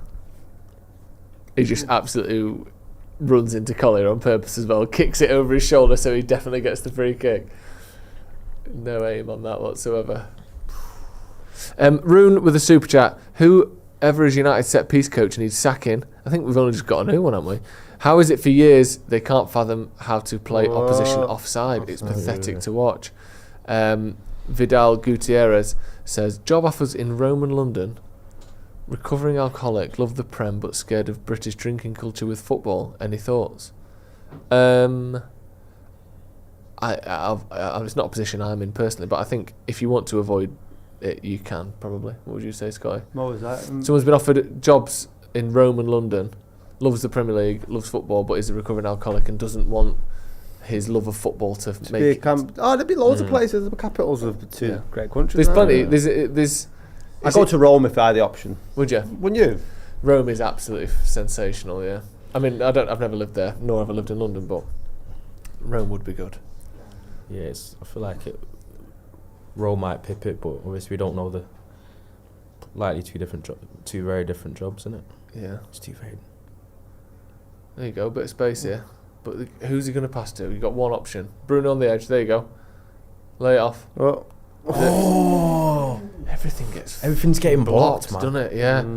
Every shot we have just gets blocked. Better though. Just pass to Ahmad.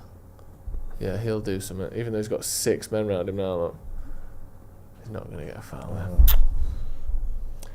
there. Vincent McDonald, massive clear out needed in this summer, lads. Yeah, we do this every year, don't we? We need a massive clear out every fucking summer. It's just what we do. Nothing changes. I feel like we've said that 3-4 windows in a row. We said it about 8 years in a row. It's because we sell shit and buy shit. I'll just keep the old shit. Yeah. Fucking hell. Save up our cash. Yeah. Brighton. Yeah, we've We've defaulted back proper to. plummeted this second half. We've defaulted back to. It's the pace last that season that other teams seem to move at. Yeah, we can't match anyone. Where we do all this mad fucking treacle running. Yeah.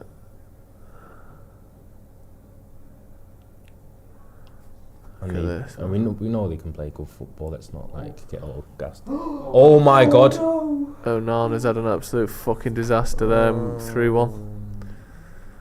Absolutely shit from Onana there. The ball's come across. He's laid down to catch it, and he's just dropped it, popped it back to their player, and we've lost. And it's a fucking embarrassment yet again. Add him to one of the shit we need to get rid of. Fucking hell. How many mistakes has he got to make? There's been about 4 in the last month, hasn't it? It's terrible, that as well. Absolutely terrible.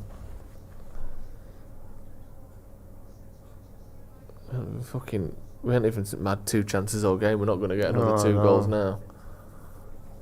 That's ridiculous, that. That's so bad. Absolutely terrible goalkeeping there. Downside. There's no pressure on him at all. I wonder if Ethan will gasp at this for a 3rd time. There's no pressure at all. No, it's just terrible, isn't it? It's literally just gets it wrong, doesn't it? That just sucks the life out of you, man. It's game over. Oh, fucking idiot. Oh, he's fucking through Dillick's legs as well. Almost gets the block on it.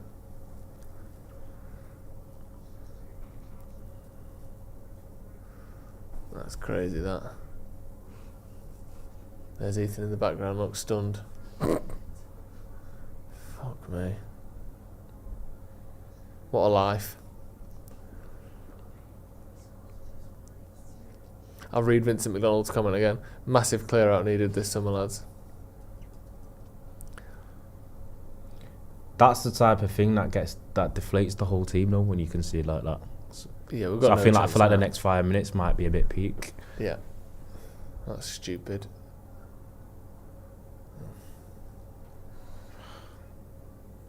According to Sir Alex Ferguson there. Full squint there, isn't he? Yeah, he's probably sick of it, isn't he?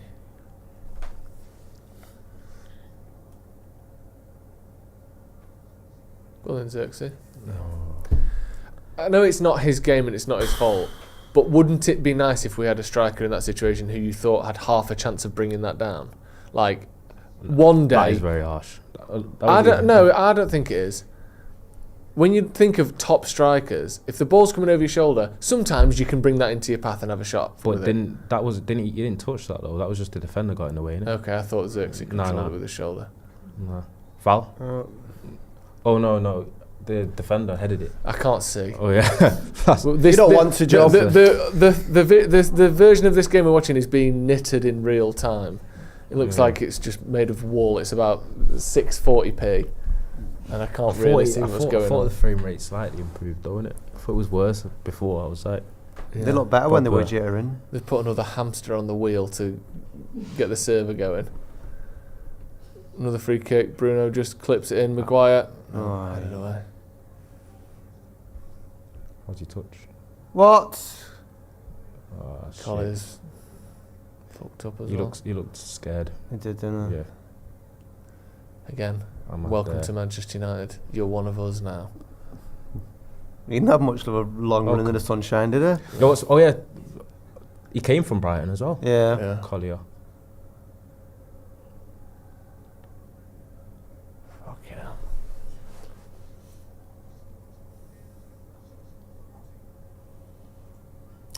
Just the performance I was worried we'd have, you know. Just what I thought this might look like, where we don't really make anything and they make a bit more than us and they're a bit more clinical. Sometimes where we rolled our luck against Southampton and it was like football gods were just going to punish us today. Yeah, because we were awful for most of that game. That's a good cross, but not quite. Slipped a few times, Garnacho, hasn't he? The boots. Surface.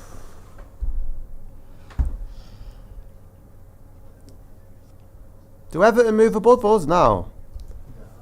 No. What are we 7 off relegation zone? Let's have a look. Let's inspect the All right, Ethan. Premier League table. As it stands, no, we're a good 10 points clear now. All right. Yeah. I was worried if Ipswich get anything against City. Well, let's hope City win so Ipswich can't catch us. Yeah. Diabolical, innit? What a life. With the amount of teams, with the amount of money that all Premier League teams have these days as well, there's no guarantee that we get any better either, is there? Because you can spend 150 million and get worse. That's what I spoke about, because people equate obviously we're getting better to the fact that obviously finishing further up the table. But as you said, United not operating in a vacuum. Yeah. So United could improve 10%. The teams above you increase 5%, and then in theory you stay still. Yeah. Do you know what I mean? That's and also we've got a lower baseline, and like the teams above us are sort of tweaking what they've already got, aren't they? Yeah. And the amount of work that we need to do to improve it's going to be a case of what do we prioritise, really, innit? And then build over time rather than it be done in one window. What a shame. Ryan Singh, I've accepted this season is done. We're not getting relegated. We're not getting Europe. Be happy if we win a league game and hope for a trophy. There is a feeling of that to it, isn't there? It's just sort of the manager teaching him as much as he can about his style now. My only worry is we've still got 5 months left this season. That's enough time for the players en masse to kind of go, not sure about this guy.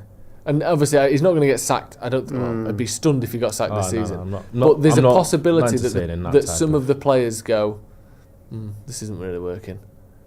And that's my worry. I hope that doesn't happen. Good touch, Dallo. Now what? Nothing. Unlucky.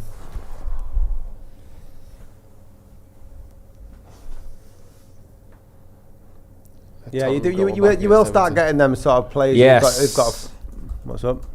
Got Kulusevski in my fantasy. Oh, celebrating Spurs goals. That's where we're at now. Nah, I'm celebrating consolation goals that help my fantasy team, but doesn't actually help them.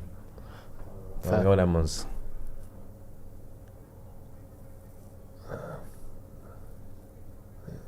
What for? Handball? Anthony and Hojlund coming on. Probably Xerxes and Mazraoui.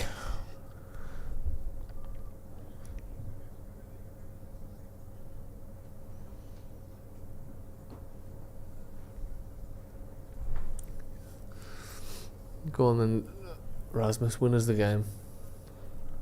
Had a decent first half. Xerxes. Second half when United have had what? 35% of the ball. Yeah. Not seen him in. No. Which I suppose makes sense, doesn't it? Got Lamptey coming on. How old is he? He's got to be mid-20s now, hasn't he? Nah.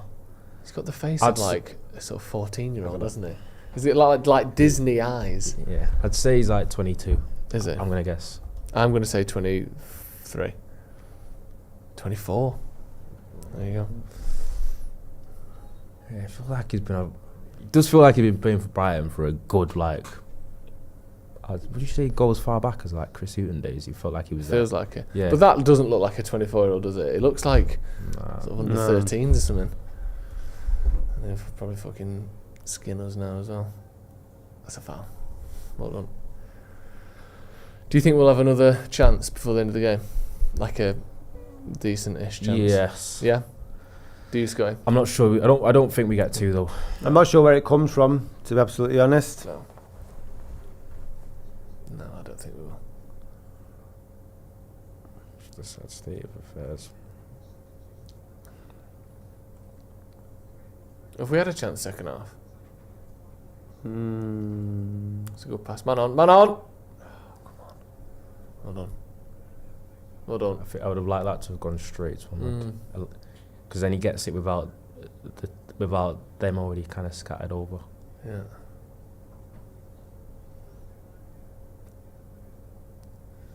Collier. Back to Bruno. Well played. Out wide. Out wide. Well done. Ahmad's in. Too much. Oh, lucky. There's your chance, Joe. Yeah, that's probably. To be fair, that's probably as good as it's going to get, innit? Well done. Come on then. Oh. Straight back at him. Oof. Good turn. Go then. Mad making his way back. That just sums us right up. Maguire trying to channel his inner KDB there, innit? Yeah. Maguire's always got the face of a man who's missed a bus. Yeah, he has. It's like Trossard. Have you seen Trossard? Honestly, that man looks like he's never slept. Yeah. Look at his face. He's got the most darkest eye bags going. He just looks constantly really tired. Yeah, he does. Like He's got Arteta for a boss. Arteta's so mad, isn't he? Such a If he was your mate, you'd unusual- elbow him in the face, Yeah. wouldn't you, if he's in the pub? It just whinges Yeah, all the it time. does, yeah. Beer's gone up by 2p. Fuck Yeah. off, dickhead. yeah. The card's not working. Yeah. What For is God's this? sake, God. every time I go to the pub, it's this shit. Oh no, it has worked.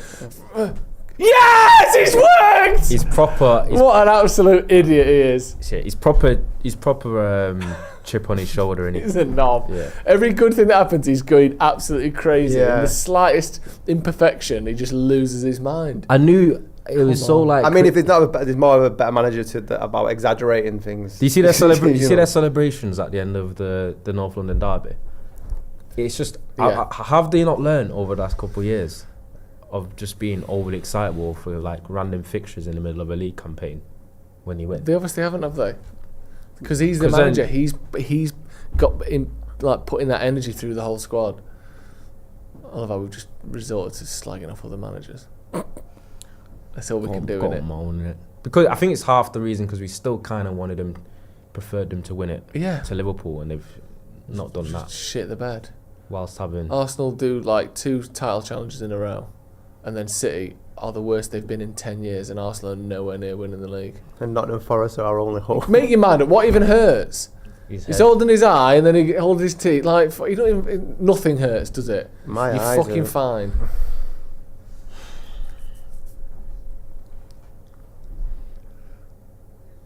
That's Oh, yeah.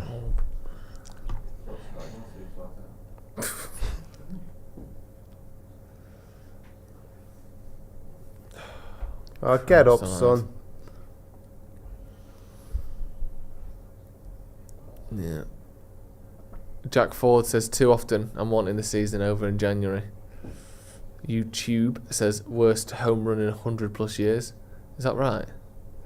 I wouldn't be surprised. We deserve to be relegated. Our only tactic is give the ball to Ahmad and see what happens. Yeah. I'd take that, but we don't even get the ball to him often enough.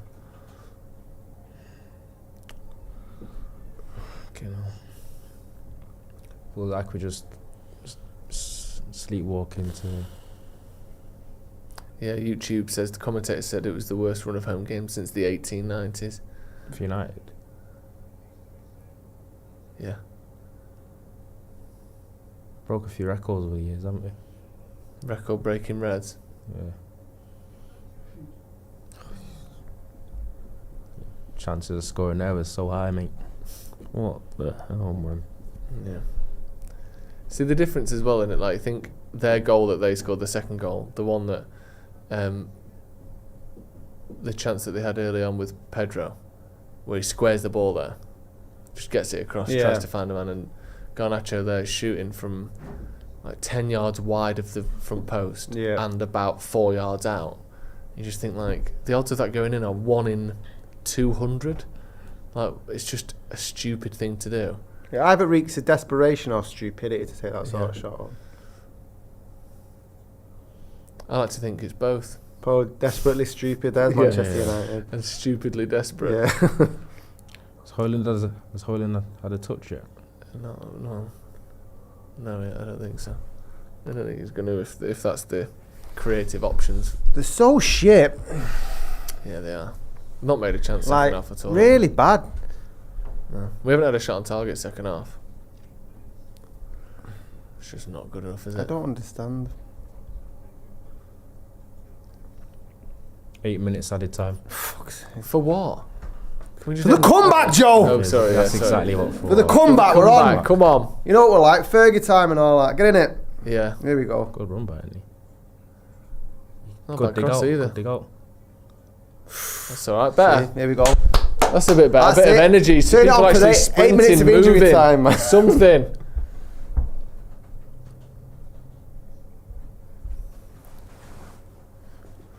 If we get one now, could we? Brighton fans singing, "We thought you were back, but you're still shit." Wow. Okay, now. Not ideal, is it? Garnacho. Collier. Out to Brute. What? Don't even know what that is. Maguire's been flagged for a foul. What's happened? Can our comebacks on? Southampton have got 2 back against Forest.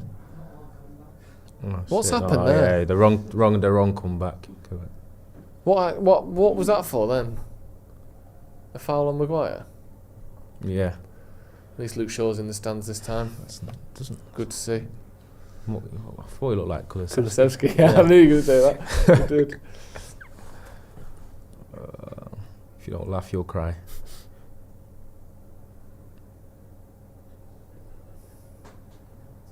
Nah, João Pedro, get up, man. Yeah, he takes the piss, he does. Go on. Oh, for God's sake. That's one of those kind of slightly unlucky ones, to be fair. Yeah. I'm not going to lie to you. I don't know. Spinning, it's just not. Good header. So's that. Okay. No. Oh, come on, every fucking Every 50-50. 50-50, you're not winning it. Oh my God. It's just crap, isn't it?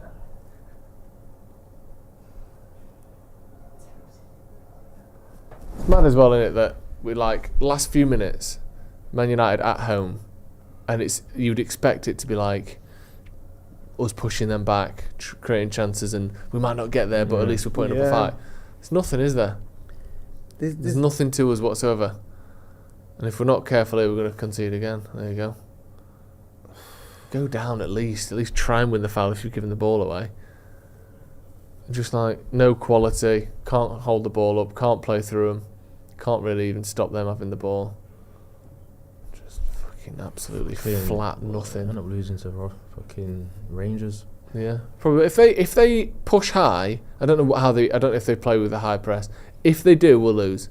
Every time we play against someone who presses high, we lose. Brighton, Brentford, Bournemouth, Newcastle, fucking even Southampton. We tried our best because they press high. If anyone ever goes for it against us, they just get chances and they score and we lose. And unfortunately for us, about 70% of the Premier League plays like that, which is why we're in 14th.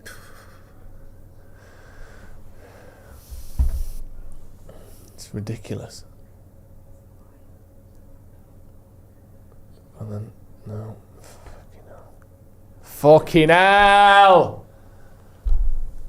Fucking no quality whatsoever.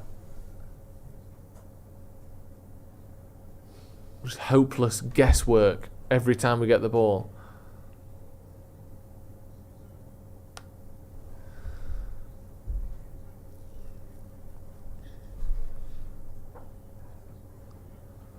A few people criticising Amarim.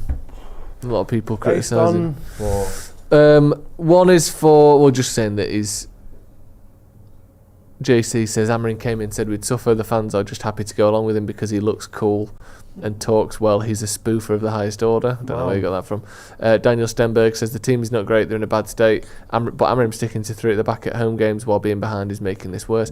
Yeah, let's play 4 at the back like we did last season. Do you remember we won all those games and we were shit and we had our worst ever league position? Just switching to 4 at the back isn't just guaranteed to fix anything whatsoever. What score were we against Brighton at home last year? Yeah, was it 4-0? 3-0? and also then just abandoning his principles after some bad results. He can't do it. I don't think he can do that. We can't do both, can we? Fucking hell.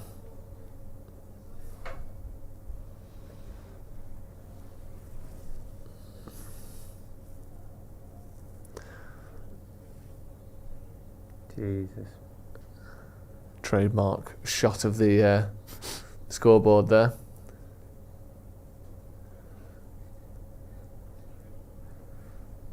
Steve Doyle says we are Leeds. We're just too stupid to realise it. And he also said that we had the worst injury crisis ever. Oh no, can't be.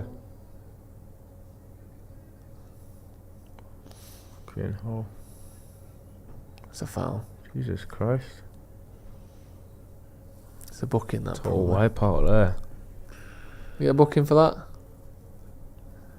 No. Because just fucking walking.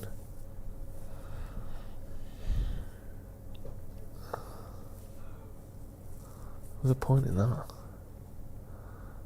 Bruno at least wants to run to try and do something, but just pumping the ball up. Stay of this. Well done, Ahmad. He's literally the only one, isn't he? Yeah. When he gets the ball, he actually does something alright. Like in those wide areas, in those attacking areas. He's the only one you trust to carry the ball into the box. He's the only one you trust to go past his man. The only man to press. Yeah. It's just absurd.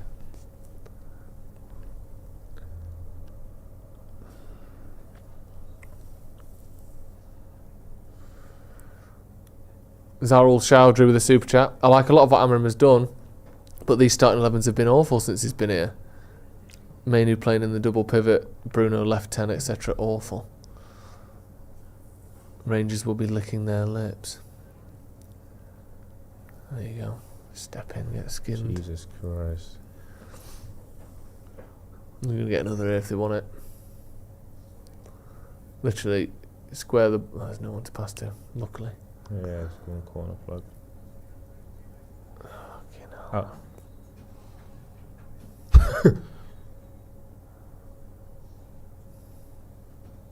Oof. Richarlison's got one back for Tottenham, 3-2 now. What's up with him? He got fouled. Shut up. Ramon says, so many things are wrong. Mainu is not a pivot. You don't need 3 centre-backs when you're losing the game. We need quality players in forward, midfield and wing-backs. Yeah. Eminem says, do non-stubborn managers exist anymore? Playing a formation that suits maybe 3 players and nullifies our best players is utter woke nonsense. Let me ask you a question. Wow. Give me, which of the best managers ever weren't stubborn? Do you think Sir Alex wasn't stubborn? Do you think Jose and Pep weren't stubborn? Do you think Ancelotti's not stubborn? Like, Ancelotti maybe is the closest one that is a bit more flexible, might ask his team what to do. But Sir Alex Ferguson is probably one of the most stubborn people that's ever lived, as is Jose Mourinho, as is Pep Guardiola. Like, you don't want someone who will never change regardless of how successful they are, but you don't want someone that just panders to what everyone around them wants. What's the point in doing that? I'd be as close to say the majority of the Premier League managers that have won it have all been stubborn managers and have all come with a focus of criticism from fans or pundits. Yeah. I think Conte, when he was at he was Chelsea, stubborn. everyone was saying he wasn't going to win it with a 3-5-2. Yeah. Klopp when he first started. It's Yeah. game over anyway. Game over. And it's been game over from about the 60th minute, hasn't it? Man United lost again at home. Another shocking performance where a team comes to Old Trafford and has an easy game and beats us. Wasn't it, Ronnie? The worrying thing is, obviously, off with all the recruitment, all the money we've spent. You look at games like today, with probably one of our strongest lineups, and he still looks like there's a talent disparity between United and Brighton. Yeah. So that's where the first issue is, and then you've got a bunch of players that don't seem to suit or fit where they're playing, and then it's just a lack of confidence as well, and there's just seems to be a lack of belief, and there's just like executing basic actions. Even Bruno today, he scored a penalty, thought he was very wasteful in possession, and then you've got Anana, when we're trying to get back in the game, just a mistake that basically throws the ball to Rutter, and then the game's over after that, and the team's deflated, the ground's deflated. I'm not going to say he's the sole reason why we lost today, but it's obviously a major factor. And I think with this formation, whenever we start with the 2 full-backs, I think we do lack a lot of creativity and a cutting edge in the final third. Yeah, we barely score at all when we do that. Scotty, we'll obviously be back for the post-match review in a few minutes, but just your quick thoughts on that. Well, we played Southampton on Thursday and we won a game we didn't deserve to, and today we lost a game that we thoroughly deserved to. We were abject and the second best team on the pitch today. The hardest thing about the defeat is that we just weren't at it at all. I don't mind getting beat if Brighton had absolutely annihilated them, playing like peak Barcelona, but they didn't have to. Yeah. A lot of the goals were down to our mistakes. Yeah. They had a couple of spells where they passed the ball nicely, but that's we weren't. Look at this. This is the mad thing now. United have got into a stage where the teams and clubs like Brighton, their fans come down to Old Trafford, they win 3-1, and they look like it doesn't feel like that big of a result for them. Yeah, run of the mill, innit? Run of the mill result. That's actually how much it's changed. I feel like back when I was watching as a youngster in the Fergie days, if we had a result like that against Leicester team, the fans almost look like it's a result of their lives. Yeah. Cup final, Cup final. Yeah. Nowadays, you get clubs like Southampton, Brighton, Forest. They turn up to Old Trafford, win games, and the fans aren't even Bournemouth, and the fans are just like. Of course. Seen that before. Yeah. Right, we'll be back in a few minutes for the full post-match review. Thank you, Scotty, for coming on. Thank you, Ronnie, as well. Thank you for watching at home. We'll see you in a bit.